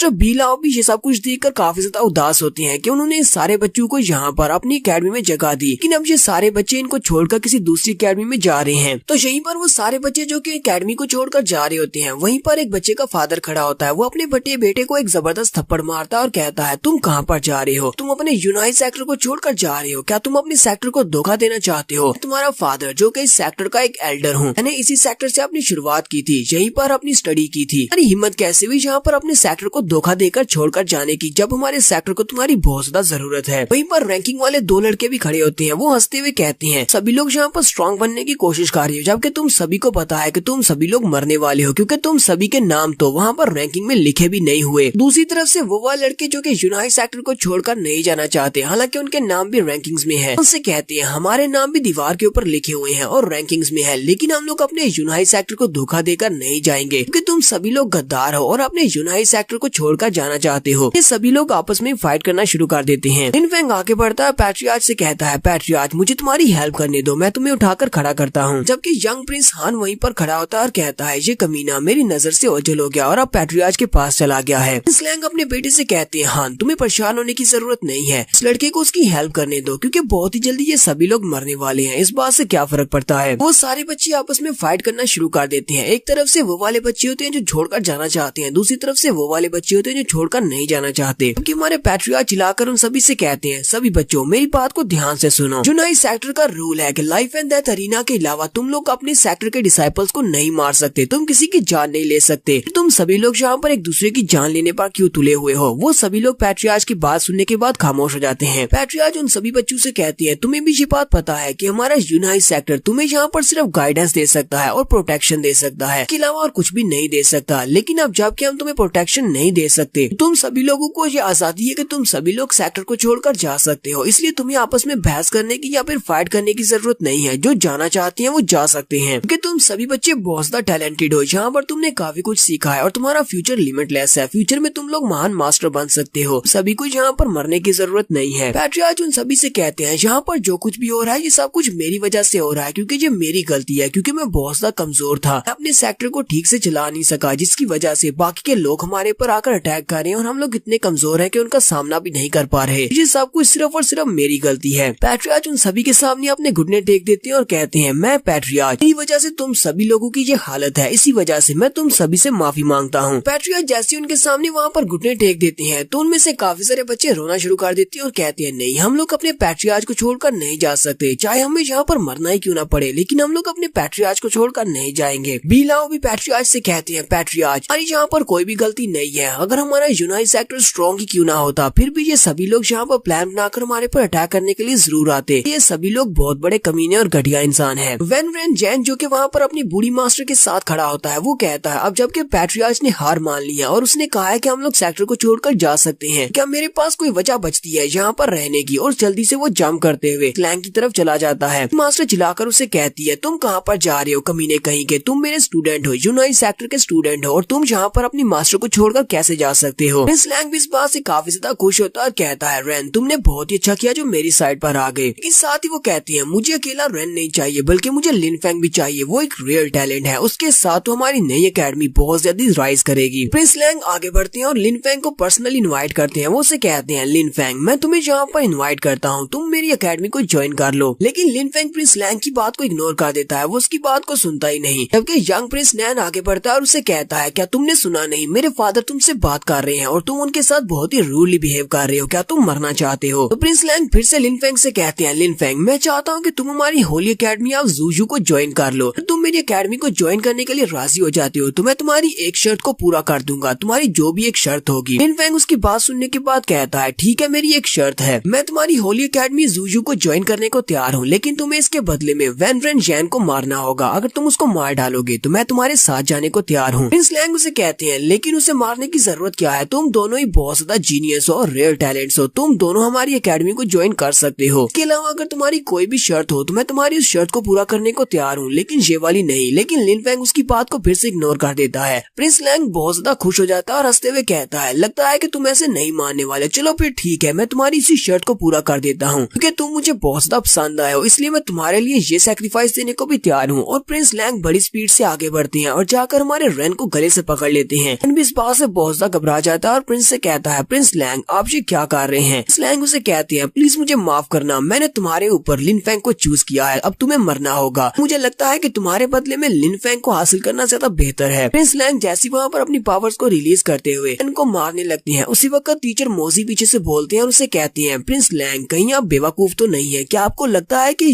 लिन फेंग आपके साथ ये वाली डील पूरी करने वाला है, वो अपने वादे को पूरा नहीं करेगा क्योंकि उसने आपके साथ इस तरह का कोई वादा किया ही नहीं कि इसको मारने के बाद वो आपकी एकेडमी को ज्वाइन करेगा या नहीं। प्रिंस लैंग उसकी बात सुनने के बाद कहती है मोजी तुम्हारी इस बात का क्या मतलब है, अपनी बात को एक्सप्लेन करो, क्या तुम्हें लगता है कि यहाँ पर कोई मेरा एडवांटेज उठा सकता है। टीचर मोजी उसे कहती है मुझसे अच्छा इस लड़के को कोई भी नहीं जानता, ये एक बहुत बड़ा कमीना लड़का है, इसने यहाँ पर तुम्हें बेवकूफ बनाया है, अगर तुम यहाँ पर रेन को मार भी देते तब भी ये तुम्हारी एकेडमी को ज्वाइन करने के लिए राजी नहीं होता। प्रिंस लैंग मोजी की बात सुनने के बाद बड़ी स्पीड से वापस आ जाते हैं और आकर लिन फेंग से कहते हैं लिन फेंग टीचर मोजी ने यहाँ पर जो कुछ भी कहा क्या वो वाकई में सच है, क्या तुम यहाँ पर मेरा नाजायज फायदा उठाने वाले थे। लिन फेंग आगे से हल्का सा मुस्कुरा देता है और मुस्कुराते हुए कहता है हाँ क्यों नहीं, तुम तो एक बहुत बड़े बेवकूफ हो, तुम्हें किसने कह दिया कि मैं यूनाई सेक्टर को छोड़कर तुम्हारे सेक्टर को ज्वाइन कर लूंगा। प्रिंस लैंग इस बात से बहुत ज्यादा गुस्सा हो जाते हैं और लिन फेंग के ऊपर अटैक करने के लिए आगे बढ़ने लगते हैं। उसी वक्त मास्टर बी लाओ से एक जबरदस्त किक मारते हैं और साथ ही वो भी आकर नीचे लिन फेंग के सामने आकर खड़े हो जाते हैं। यंग प्रिंस नैन चिल्लाकर अपने फादर का नाम पुकारता है जबकि उसके फादर उठकर खड़े हो जाते हैं और कहते हैं यंग प्रिंस तुम्हें डरने की जरूरत नहीं है। साथ ही मास्टर बीला और लिन फेंग से कहता है तुम दोनों ने यहाँ पर मुझे गुस्सा दिला दिया। फिर साथ ही वो लिन फेंग से कहते हैं लिन फेंग मैं तुमसे एक आखिरी सवाल पूछना चाहता हूँ, मुझे ये बताओ कि तुमने मेरी ऑफर को रिजेक्ट क्यों किया जबकि तुम्हें पता है कि यूनाई सेक्टर खत्म हो चुका है, यूनाई सेक्टर में कुछ भी नहीं बचा। अगर तुम अभी भी यूनाई सेक्टर को ज्वाइन करे रखना चाहते हो तो तुम्हारे लिए यहाँ पर मौत के अलावा कुछ भी नहीं है। लिन फेंग उसे कहता हाँ तुमने बिल्कुल ठीक कहा, हमारा यूनाई सेक्टर बर्बाद हो चुका है, अब इसमें कुछ भी नहीं बचा, मुझे यहाँ से ज्यादा कुछ हासिल भी नहीं हो सकता। लेकिन मास्टर बीलाओ को मुझसे बहुत ज्यादा एक्सपेक्टेशंस हैं। मास्टर बीलाओ का मेरे ऊपर एक एहसान है जिसके बदले में मैं यूनाई सेक्टर को छोड़कर नहीं जा सकता। प्रिंस लैंग उसकी बात सुनने के बाद अपनी पावर्स को रिलीज करते हैं और लिन फेंग से कहते हैं मुझे तुम्हारी ये वाली बात काफी ज्यादा अच्छी लगी, तुम्हारा यहाँ पर रुकने का मकसद काफी ज्यादा अच्छा है, लेकिन अफसोस मैं तुम्हें यहाँ पर इस सेक्टर में जिंदा नहीं छोड़ सकता। अगर और कोई भी यहाँ पर होता और ऐसी बात करता तो मैं उसको जिंदा छोड़ देता, लेकिन तुम्हें तो बिल्कुल भी नहीं छोड़ा जा सकता कि तुम अभी से इतने स्ट्रॉन्ग हो, अगर तुम्हें छोड़ दिया गया तो कल को तुम मेरे लिए खतरा बन सकते हो। जबकि यहीं पर हमारी ल्यूफी आगे बढ़ती है और प्रिंस लैंग से कहती है मैं तुम्हें अपने लिन फेंग को हाथ नहीं लगाने दूंगी। लिन फेंग भी इस बात से काफी ज्यादा हैरान हो जाता है। लिन फेंग ल्यूफी से कहता है ल्यूफी ये तुम क्या कर रही हो, ये बहुत ज्यादा खतरनाक है, तुम्हें यहाँ पर नहीं होना चाहिए और ना ही बीच में बोलना चाहिए। जबकि प्रिंस लैंग भी उसे कहते हैं फीफी तुम यहाँ पर क्या कर रही हो, तुम्हें तो अपने फादर की साइड पर होना चाहिए, तुम्हें अपने फादर का साथ देना चाहिए जबकि उनकी पूरी आर्मी यहाँ पर है, इसलिए तुम्हें सब मसले में पड़ना नहीं चाहिए। फीफी उसे कहती है तुम्हारी हिम्मत कैसे हुई मेरे फादर का नाम यहाँ पर लेने की, तुम तो बहुत ज्यादा कमीने इंसान हो, मुझे नहीं पता कि तुमने ये सब कुछ कैसे किया, लेकिन तुमने मेरे फादर की आर्मी को यूज किया है, पता नहीं उनको इस बारे में पता भी है या नहीं, लेकिन तुम उनकी रेड ब्लड कैवलरी को यहाँ पर लेकर आए हो, यहाँ पर आकर उन्हीं के भाई के सेक्टर को तबाह करने पर तुले हुए हो, जबकि वो हमारे पैट्रियार्च को अपना भाई मानते हैं, सगे भाई से भी ज्यादा मानते हैं। तो यहीं पर हम लोग अपनी एपिसोड 45 का एंड करेंगे। एपिसोड की एक्सप्लेनेशन अच्छी लगी हो तो कमेंट करके जरूर बताइएगा, चैनल को सब्सक्राइब कर दे, वीडियो को लाइक और शेयर कर दे। शुक्रिया। डार्क स्पिरिट के एपिसोड 46 के साथ हाजिर हूँ। तो लास्ट एपिसोड के एंड पे हमने देखा था प्रिंस लैंग फीफी से कहते हैं, फीफी तुम्हें यहाँ पर नहीं होना चाहिए, तुम्हें तो अपने फादर की साइड लेनी चाहिए क्योंकि तुम्हारे फादर की आर्मी हमारे साथ है, इसका मतलब तुम्हारे फादर भी हमारे साथ हैं। तब फीफी उसे कहती है तुम्हें मेरे फादर का नाम नहीं लेना चाहिए, मेरे फादर और पैट्रियार्च नैनगांग बहुत ही अच्छे दोस्त हैं। वो पैट्रियार्च नैनगांग को अपने भाई की तरह मानते हैं, जबकि तुम उन्हीं के भाई के सेक्टर के ऊपर अटैक करने के लिए चले आए हो। प्रिंस लैंग उसे कहते हैं ऐसी बात नहीं है, तुम्हारे फादर और मैं हम दोनों बहुत ही अच्छे दोस्त हैं। ये वाला ऑर्डर एम्परर का ऑर्डर है, एम्परर के ऑर्डर पर ही हम लोग यहाँ पर आर्मी को लेकर आए हैं, इसलिए तुम्हारे फादर भी इस सब में ज्यादा कुछ नहीं कर सकते। इसलिए तुम्हारे फादर यहाँ पर पर्सनली आर्मी को लीड करते हुए नहीं आए क्योंकि पैट्रियार्च उनका भाई है। वहाँ पर वो सारे बच्चे जो कि उनकी बातें सुन रहे होते हैं, उनमें से एक लड़का कहता है इसका मतलब हमारी ल्यूफी ये गॉडली एरो की बेटी है। ये साथ वाला दोस्त उसे कहता है गॉडली एरो ये किसका नाम है, क्या कोई वो बहुत बड़ा महान हीरो है, मैंने कभी गॉडली एरो के बारे में क्यों नहीं सुना। पहले वाला लड़का उसे कहता है तो क्या तुमने गॉडली एरो के बारे में कभी नहीं सुना। जूजू एकेडमी में अगर टियान लैंग वैंग के अलावा कोई बहुत ज्यादा फेमस है तो वो गॉडली एरो है, यानी ल्यूफी का डैड है। इसका रियल नेम लियू कैंग लैन है, जबकि हमारी ल्यूफी का नाम ल्यूफी है। इसको गॉडली एरो इसलिए कहा जाता है क्योंकि एक बार इसने आर्मी को लीड किया था, इसके साथ सिर्फ कुछ ही हजार सोल्जर्स है, कुछ हजार सोल्जर्स के साथ इसने पूरे एक सिटी को डिफेंड किया, वहाँ पर हजारों के हिसाब से दुश्मनों को मार डाला और लास्ट में इसने उस सिटी को बचा लिया। इस वक्त उसके हाथ में एक पुरानी सी बो एरो थी, जिसकी वजह से इसे गॉडली एरो कहा जाता है क्योंकि सिर्फ एक ही बो एरो की मदद से अपने सोल्जर्स को लेकर उस पूरे सिटी के ऊपर कब्जा कर लिया और उस सिटी को डिफेंड किया। दूसरी आर्मी के जनरल को इसने अपनी बो एरो को यूज करते हुए 1 माइल दूर से ही निशाना लगाकर सिर्फ एक ही निशाने में मार डाला था। इसके बाद ये खून से लथपथ वहाँ से वापस आया था और उसी वाकये के बाद से इसे गॉडली एरो का नाम दिया गया, जूजू कंट्री का सबसे महान प्रोटेक्टर। और ये अपने साथ जितने सोल्जर्स को जिंदा वापस लेकर आया था, सभी के सभी सोल्जर्स क्योंकि खून में लिपटे हुए थे, इसी वजह से उन सभी को रेड ब्लड कैवलरी कहा जाता है। तो ये कहना गलत नहीं होगा कि गॉडली एरो पैट्रियार्च का दोस्त हुआ करता था, यानी कि ये गॉडली एरो भी हमारे यूनाई सेक्टर से ही निकला है और इसके बाद इसने यूजू एकेडमी को ज्वाइन किया और अब ये गवर्नमेंट के लिए काम करता है। प्रिंस लैंग अपने बेटे से कहते हैं यंग हान जल्दी से आगे बढ़ो और फीफी को घर लेकर जाओ। यंग प्रिंस हान से कहता है ठीक है फादर मैं इसे घर ले जाता हूँ। वो आगे बढ़ता है और फीफी से कहता है फीफी चलो मेरे साथ आओ, मैं तुम्हें घर ले चलता हूँ, जबकि फीफी उसे कहती है मुझसे दूर रहो, मुझे छूना मत। वो उसके करीब पहुँचता है, लिन फेंग जल्दी से आगे बढ़ाता है और उसे कहता है इससे दूर रहो, तुम्हें इसके करीब आने की जरूरत नहीं है। जबकि यंग प्रिंस हान इस बात से बहुत ज्यादा गुस्सा हो जाता है और लिन फेंग से कहता है बच्चे क्या तुम्हें लगता है कि तुम यहाँ पर मुझे रोक सकते हो, लगता है कि तुम्हें सबक सिखाना पड़ेगा। फीफी भी लिन फेंग से कहती है लिन फेंग तुम्हें यहाँ से जाना होगा, तुम इसका मुकाबला नहीं कर सकते, ये तुमसे बहुत ज्यादा स्ट्रॉन्ग है। लिन फेंग जल्दी से अपनी तलवार निकालता है और अपनी तलवार के साथ प्रिंस हान के ऊपर अटैक करता है, जबकि यंग प्रिंस हान अपने हाथ को सामने करते हुए उसकी तलवार के अटैक को ब्लॉक कर लेता है। वो सिर्फ अपने हाथ के साथ ही उसकी तलवार के अटैक को ब्लॉक करता है कि लिन फेंग के हाथ में उसकी जो तलवार होती है वो भी कांप रही होती है। लिन फेंग इस बात से काफी ज्यादा हैरान होता है। यंग प्रिंस उसे कहता है कचरे कहीं के, तुम तो अपनी तलवार को भी सीधे से नहीं पकड़ पा रहे, तुम्हें लगता है कि तुम मेरा मुकाबला करने के लायक हो। साथ ही वो अपने हाथ को सामने की तरफ करता है, लेकिन सिर्फ एक ही उंगली के साथ अपनी मास्टर स्पिरिट को रिलीज करते हुए लिन फेंग के ऊपर अटैक करता है। सिर्फ एक ही उंगली के साथ वो लिन फेंग पर जब अटैक करता है, लिन फेंग अपनी तलवार को सामने की तरफ करते हुए उसके अटैक को ब्लॉक करता है, लेकिन काफी दूर तक धकेला हुआ जाता है। जबकि फीफी यंग प्रिंस से कह रही होती है यहीं पर रुक जाओ, जी तुम क्या कर रहे हो, क्या तुम उसे मारना चाहते हो। और यंग प्रिंस तो इस बात से काफी ज्यादा एक्साइटेड होता है कि उसने लिन फेंग के ऊपर अटैक किया, लेकिन लिन फेंग अभी तक जिंदा है।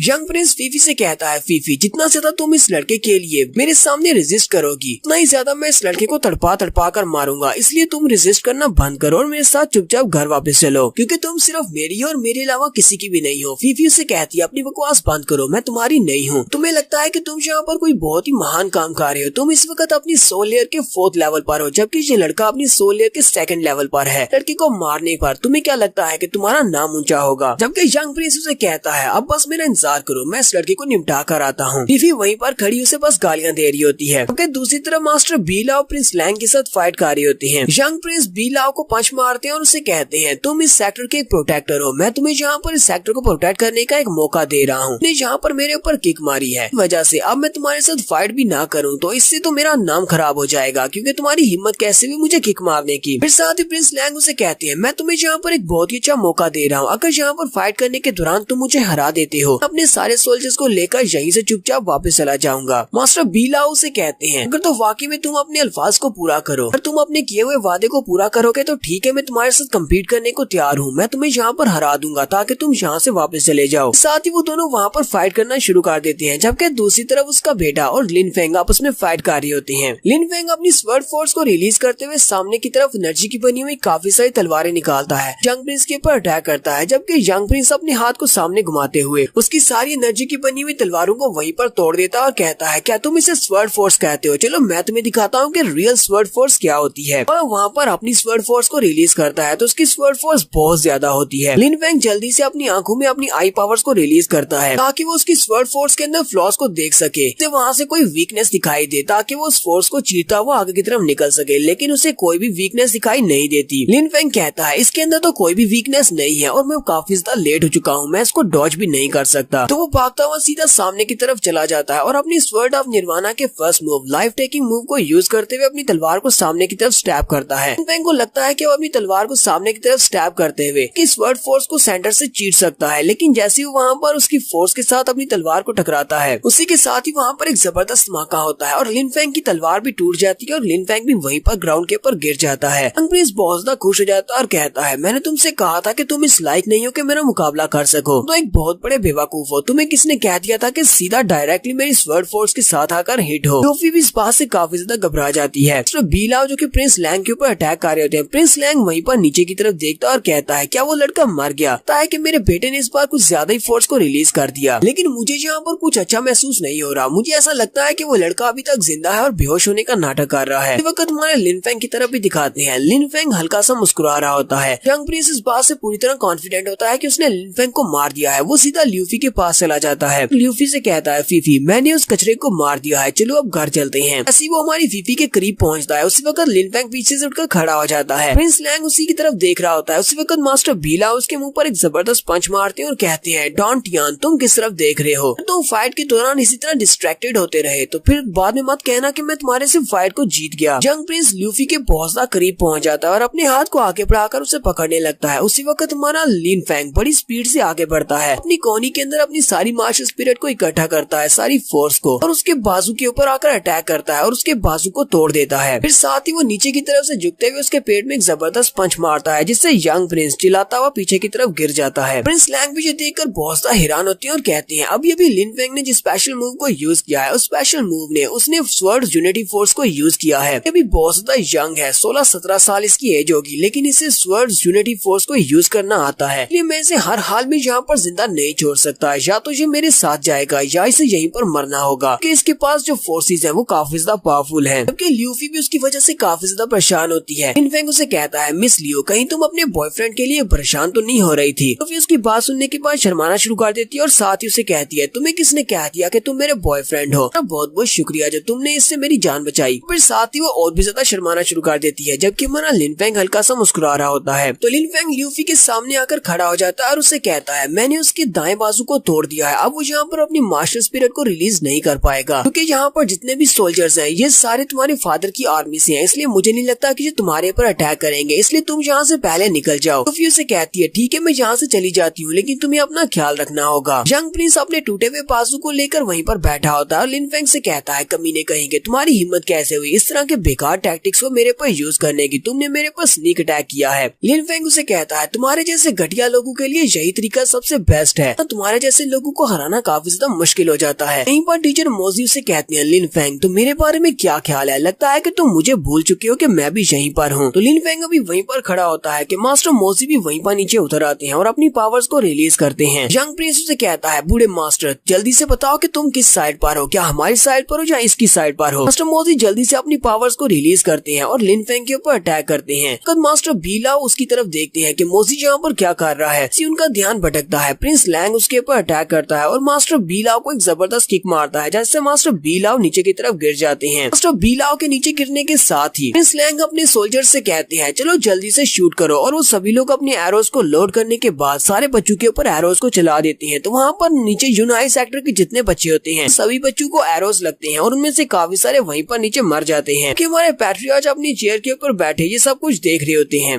मास्टर बीलाओ बहुत ज्यादा घबरा जाते हैं और कहते हैं, अब मैं क्या करूं, मैंने इस मौके को गवा दिया। मैं यहाँ पर अपने यूनाइट सेक्टर और यूनाइट सेक्टर के डिसाइपल्स की जान बचा सकता था, लेकिन डिस्ट्रैक्ट होने की वजह से मैं इस मैच को हार गया। मास्टर बीलाओ जैसे वहाँ पर बच्चों की तरफ देख रहे होते हैं, उसी वक्त प्रिंस लैंग फिर से आगे बढ़ता है और उसे एक जबरदस्त पंच मारता है। तो हमारे मास्टर बीलाओ नीचे ग्राउंड के ऊपर जाकर पटकते हैं और वहीं पर वो हार मान लेते हैं। तो बीलाओ अब आगे से रेजिस्ट भी नहीं कर रहे। लैंग फिर से नीचे चला जाता है और उसे कॉलर से पकड़ पकड़कर उठा लेता और कहता है, तुमने तो यहाँ पर बहुत ही जल्दी हार मान ली, अभी तक मेरा जी नहीं भरा, चलो जल्दी से मेरे साथ दोबारा से फाइट करो। तुम तो यूनाइट सेक्टर के प्रोटेक्टर हो, तुम्हें यहाँ पर फाइट करना होगी, चलो जल्दी से मेरे साथ फाइट करो और अपने यूनाइट सेक्टर को प्रोटेक्ट करो। मास्टर बीलाओ से कहते हैं, मेरे सेक्टर के लिए अब कोई भी उम्मीद नहीं बची, यहाँ पर किसको प्रोटेक्ट करूँ, मैं यहाँ पर किसके लिए फाइट करूँ। और यहीं पर हमारी एपिसोड 46 का एंड करेंगे। एपिसोड की एक्सप्लेनेशन अच्छी लगी हो तो कमेंट करके जरूर बताइएगा। चैनल को सब्सक्राइब कर दे, वीडियो को लाइक और शेयर कर दे। शुक्रिया।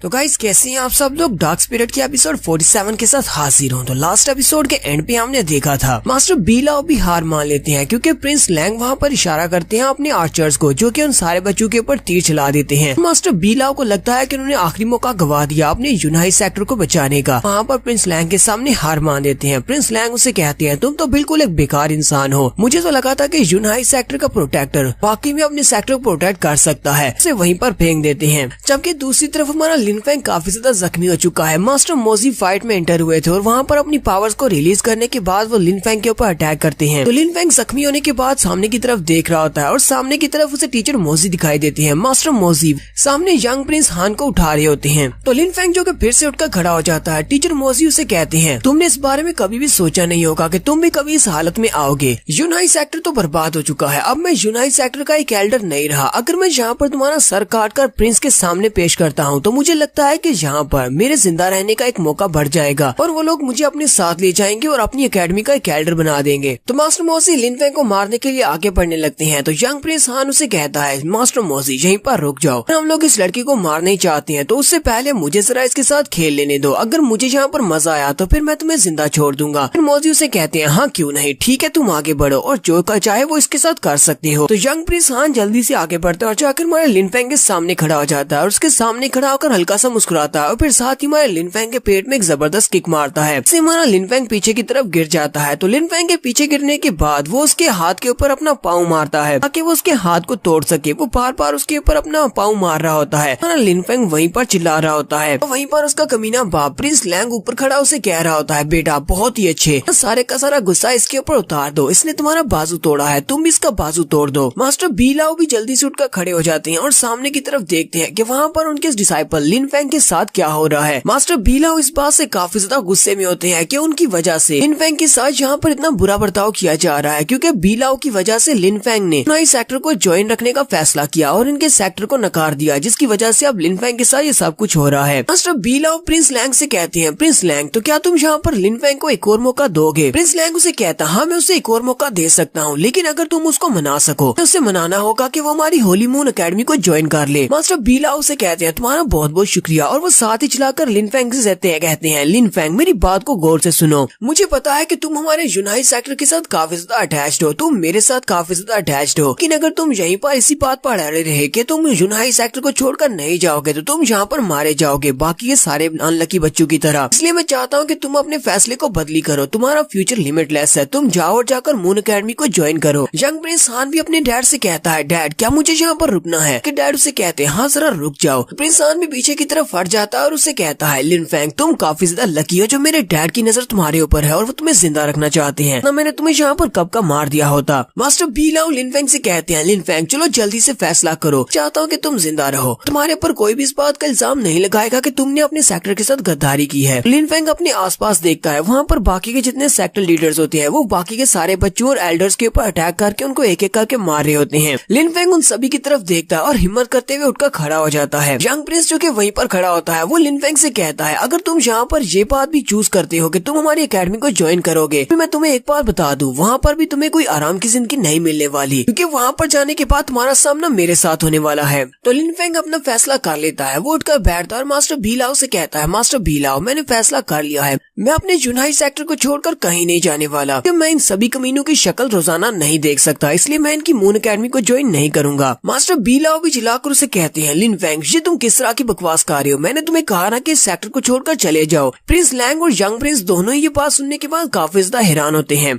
लिन फेंग मास्टर बीलाओ से कहता है, मैं लिन फेंग, मैंने यूनाई सेक्टर को ज्वाइन किया था ताकि मैं एक महान मास्टर बन सकूं। अब जबकि मेरे यूनाई सेक्टर को मेरी जरूरत है तो मैं यहाँ पर पीठ दिखाकर किसी और अकेडमी को ज्वाइन करने के लिए नहीं जा सकता। और मुझे मरना है तो मैं यूनाई सेक्टर का एक स्टूडेंट बनकर ही मरने वाला हूँ। फिर साथ ही मास्टर बीलाओ से कहता है, मास्टर बीलाओ, यहाँ पर कोई ज्यादा लोग नहीं है, बस कुछ सोल्जर्स हैं और उनके साथ 4 एल्डर्स हैं। इन सभी को आसानी से निपटा सकते हैं। तो लिन फेंग की बात सुनने के बाद काफी सारे स्टूडेंट्स भागते हुए अपने पैट्रियार्च के सामने चले जाते हैं, जबकि हान जूटियान अपनी आइस पावर्स को यूज करते हुए उन सभी बच्चों को मार रहे होते हैं। पैट्रियार्च अपनी चेयर के ऊपर बैठे होते हैं, उनकी हालत बहुत ज्यादा खराब है और वो उठकर फाइट नहीं कर सकते। काफी सारे बच्चे उनके आसपास होते हैं ताकि वो उनको प्रोटेक्ट कर सके। पैट्रियार्च उन बच्चों से कहते हैं, तुम सभी को यहाँ से चले जाना चाहिए, जबकि तुम सभी लोग अभी तक जिंदा हो। ये मेरे पीछे है, ये मुझे मारना चाहता है, तुम्हें नहीं मारना चाहता। तो एक स्टूडेंट पैट्रियार्च से कहता है, पैट्रियार्च, इस तरह की सिचुएशन में हमारा काम बनता है कि हम अपने पैट्रियार्च की रक्षा करें, क्योंकि आपकी हालत काफी खराब है। हम लोग आपको इस टाइम में इस तरह छोड़कर कैसे जा सकते हैं। साथ ही वो बाकी के सारे बच्चों से भी कहता है, हमारा सामना जिस दुश्मन के साथ है वो एक पैट्रियार्च है और अपनी परफॉर्म लेयर पर है, इसलिए हम में से कोई भी उसका मुकाबला नहीं कर सकता। हम उसे बस यहाँ पर थोड़ी देर के लिए रोका रख सकते हैं। पैट्रियार्च भी चिल्लाकर उन सभी से कहते हैं, सभी लोग साइड पर हट जाओ, तुम में से कोई भी इसको रोक नहीं पाएगा, इसलिए यहाँ पर ये बेवकूफी मत करो। उनमें से एक स्टूडेंट पैट्रियार्च से कहता है, पैट्रियार्च, हमें ये बात अच्छी तरह से पता है कि हमारा यूनाइट सेक्टर खत्म हो चुका है और हम लोग यहाँ पर वैसे भी मरने वाले हैं, क्योंकि इनमें से कोई भी हमें यहाँ पर जिंदा नहीं छोड़ेगा। क्यों ना हम लोग यहाँ पर अपने पैट्रियार्च की रक्षा करते हुए अपनी जान दें। पैट्रियार्च उनसे कहता है, मैं तुम सभी को तुम्हारी ड्यूटीज से रिलीफ देता हूँ, तुम सभी लोग आजाद हो, तुम लोग यूनाइट सेक्टर के स्टूडेंट्स नहीं रहे। मैं तुम्हारा पैट्रियार्च हूँ, जब मैं तुम्हारा पैट्रियार्च नहीं रहा तो तुम सभी को यहाँ पर मेरी जान बचाने के लिए ड्यूटी देने की जरूरत नहीं है। तुम सभी लोग रैंक वाले बच्चे हो और तुम्हारे पास काफी सारी एबिलिटीज हैं। तुम सभी लोग आसानी से जूजू अकेडमी में ज्वाइन कर सकते हो। सभी लोग उसे कहते हैं, पैट्रियार्च, आप बस भी करें, आप यहाँ पर हमें कन्विंस नहीं कर सकते, हमने अपना ज़हन बना लिया है, हम यहाँ पर आपको प्रोटेक्ट करेंगे। और वो सभी लोग भागते हुए हान जूटियान के ऊपर अटैक करने के लिए आगे बढ़ जाते हैं और कहते हैं, चलो जल्दी से आगे बढ़ो, अपने पैट्रियार्च की रक्षा करो। जबकि पैट्रियार्च अभी भी अपनी कुर्सी के ऊपर से उठकर उन सभी को रोकने की कोशिश कर रहे होते हैं, लेकिन वो उसकी नहीं सुनते। जूटियान जल्दी से अपनी आइस स्वॉर्ड को निकालता और कहता है, नैनगोंग, लगता है कि तुम्हें इन सारे छोटे कीड़ों की हिफाजत की जरूरत है, लेकिन तुम्हें लगता है कि ये सारे स्मॉल फ्राइज यहाँ पर तुम्हारी रक्षा कर पाएंगे। और वो सारे हान जूटियान के इर्द गिर्द जाकर खड़े हो जाते हैं। पैट्रियार्च अपनी आंखें बंद कर लेते हैं और रोते हुए कहते हैं, तुम सभी लोगों को ये सब कुछ करने की जरूरत नहीं है, तुम सभी लोग जिंदा बच सकते हो, यहाँ पर मेरी रक्षा करना छोड़ दो। साथ ही वहाँ पर सामने की तरफ दिखाते हैं, हान जूटियान उन सभी के साथ फाइट कर रहे होते हैं। वो अपनी तलवार को घुमाते जाते हैं और उनमें से एक एक करके उन सभी को मारते जाते हैं। वहाँ पर वो जितने भी बच्चे भागते हुए हान जूटियान को रोकने के लिए गए थे, हान जूटियान ने उन सभी के ऊपर अटैक करके उन सभी को मार दिया है। पैट्रियार्च के पास सिर्फ एक ही बच्चा बचता है। पैट्रियार्च वहाँ पर जोर जोर से रोना शुरू कर देते हैं और कहते हैं, तुम सभी को पता नहीं है, पर तुम सभी लोग मेरे सेक्टर के स्टूडेंट्स हो और तुम्हारे मरने पर मुझे बहुत ज्यादा दुख हो रहा है। यहीं पर पैट्रियार्च के पास एक और लड़का खड़ा होता है। वो पैट्रियार्च से कहता है, पैट्रियार्च, क्या आपको पता है कि मेरी वाइफ एक आइस यूजर के हाथों से मारी गई थी। उसको जिस बंदे ने मारा था वो भी आइस की पावर्स को यूज कर सकता था और मैं उसके सामने कुछ भी नहीं कर पाया, मैं अपनी वाइफ की मौत का बदला भी नहीं ले पाया। लेकिन पैट्रियार्च, जहाँ पर जैसे इन लोगों ने अटैक किया उसी वक्त आप इनके सामने खड़े हो गए और आपने इस आइस यूजर के ऊपर अटैक किया, का सामना किया। चाहे आपकी हालत काफी ज्यादा बुरी हो चुकी है, लेकिन आपकी वजह से मुझे उम्मीद की एक किरण नजर आई। हम सभी को अपने यूनाइट सेक्टर के लिए एक उम्मीद की किरण नजर आई। पैट्रियार्च से कहता है, तुम्हारी इस बात का क्या मतलब है? अब यहाँ पर कोई भी उम्मीद की किरण नहीं है, क्योंकि मैं तुम सभी को प्रोटेक्ट नहीं कर सकता, मैं एक पैट्रियार्च बनने के लायक नहीं हूँ। वो लड़का पैट्रियार्च से कहता है, पैट्रियार्च, क्योंकि तुम हमारे सेक्टर के पैट्रियार्च हो, इसी वजह से हम यहाँ पर सबसे ज्यादा रिस्पेक्ट तुम्हारी करते हैं। हम सभी ने ये कसम खाई थी कि हम अपने पैट्रियार्च का साथ देंगे, चाहे हमें यहाँ पर अपनी जान ही क्यों न देनी पड़ जाए। पैट्रियार्च से कहते हैं, तुम बहुत ज्यादा गलत बात कर रहे हो, मैं तुम लोगों का पैट्रियार्च तो हूँ, मैं तुम सभी को यहाँ पर प्रोटेक्शन नहीं दे पाया, मैं तुम्हें प्रोटेक्ट नहीं कर सकता, फिर मेरे साथ तुम्हारी उम्मीद की किरण भी दफन हो जानी चाहिए। तुम सभी को अपनी जान बचाने के बारे में सोचना चाहिए। जूटियान भी उसके सामने आकर खड़े हो जाती है और कहती है, हाँ तुमने बिल्कुल ठीक कहा नैनगोंग, तुम इनकी उम्मीद की किरण नहीं हो। पहले तुमने यहाँ पर अपने सेक्टर को खो दिया और अब यहाँ पर तुम अपनी जान भी खोने वाले हो। वो लड़का भी भागता हुआ अपना नाइफ लेकर हान जूटियान के ऊपर अटैक करने के लिए आगे बढ़ता है, जबकि हान जूटियान अपनी आइस स्वॉर्ड को सिर्फ एक ही बार घुमाते हैं, उसके पूरे के पूरे बाजू को ही काट देते हैं, जिससे वो लड़का वहीं पर चिल्लाना शुरू कर देता है। हान जूटियान उसे थप्पड़ मारते हुए पीछे की तरफ गिरा देते हैं और कहते हैं, कचरे कहेंगे, मेरे रास्ते से दूर हटो। लेकिन हान जूटियान उस लड़के को जान से नहीं मारते और नैनगोंग से कहते हैं, पैट्रियार्च नैनगोंग, क्या तुम जानना चाहते हो कि मैंने इस लड़के को जान से क्यों नहीं मारा? पैट्रियार्च चिल्लाकर उसे कहती है, अपनी बकवास बंद करो, अगर तुम मुझे मारना चाहते हो तो मुझे मार डालो। लेकिन इन सारे बच्चों ने कुछ नहीं किया, ये सभी बच्चे निर्दोष हैं, इन सभी को जाने दो। हान जूटियान उसके सामने खड़े होकर उसे कहते हैं, यूनाइट सेक्टर तुमसे है, तुम यूनाइट सेक्टर के पैट्रियार्च हो और इन सभी को तुम्हारे अंदर एक उम्मीद की किरण नजर आती है। मैं इन सभी की उम्मीद की किरण को इन सभी के सामने बुझाने वाला हूँ। मैं सभी डिसाइपल्स के सामने तुम्हारी जान लूंगा और उसके बाद देखता हूँ कि तुम्हारे डिसाइपल्स क्या करते हैं। इन सभी को अच्छी तरह से पता होना चाहिए कि अब इनके यूनाइट सेक्टर के लिए कोई भी फ्यूचर नहीं बचा। साथ ही हान जुटियान अपनी तलवार को नीचे गिराने के बाद पैट्रियार्च को किक मारते हुए उसकी चेयर से नीचे गिरा देते हैं। फिर साथ ही उसे फिर से किक मारते हैं जिससे वो काफी दूर जाकर गिरते हैं। हान जुटियान अपनी पावर्स को यूज करते हुए ग्राउंड के अंदर से काफी सारे आइस के क्रिस्टल्स निकालते हैं जो कि पैट्रियार्च की बॉडी के अंदर धंस जाते हैं और वो उन्हीं क्रिस्टल्स के साथ पैट्रियार्च को वहाँ पर बाइंड कर लेते हैं। पैट्रियार्च वहाँ पर जोर जोर से चिल्ला रहे होते हैं। वो अपने आइस क्रिस्टल्स के साथ पैट्रियार्च को ऊपर हवा में ऊंचा उठाते हैं ताकि पैट्रियार्च अपनी आंखों के साथ अपने सारे डिसाइपल्स को वहाँ पर मरता हुआ देख सके। वहाँ पर ऊपर से अभी भी तीर चल रहे होते हैं जबकि नीचे उनके यूनाइट सेक्टर के डिसाइपल्स होते हैं जिनको वो तीर लग रहे होते हैं और वो बेचारे वहीं पर चिल्ला रहे होते हैं। हान जुटियान उन सभी डिसाइपल्स से कहते हैं,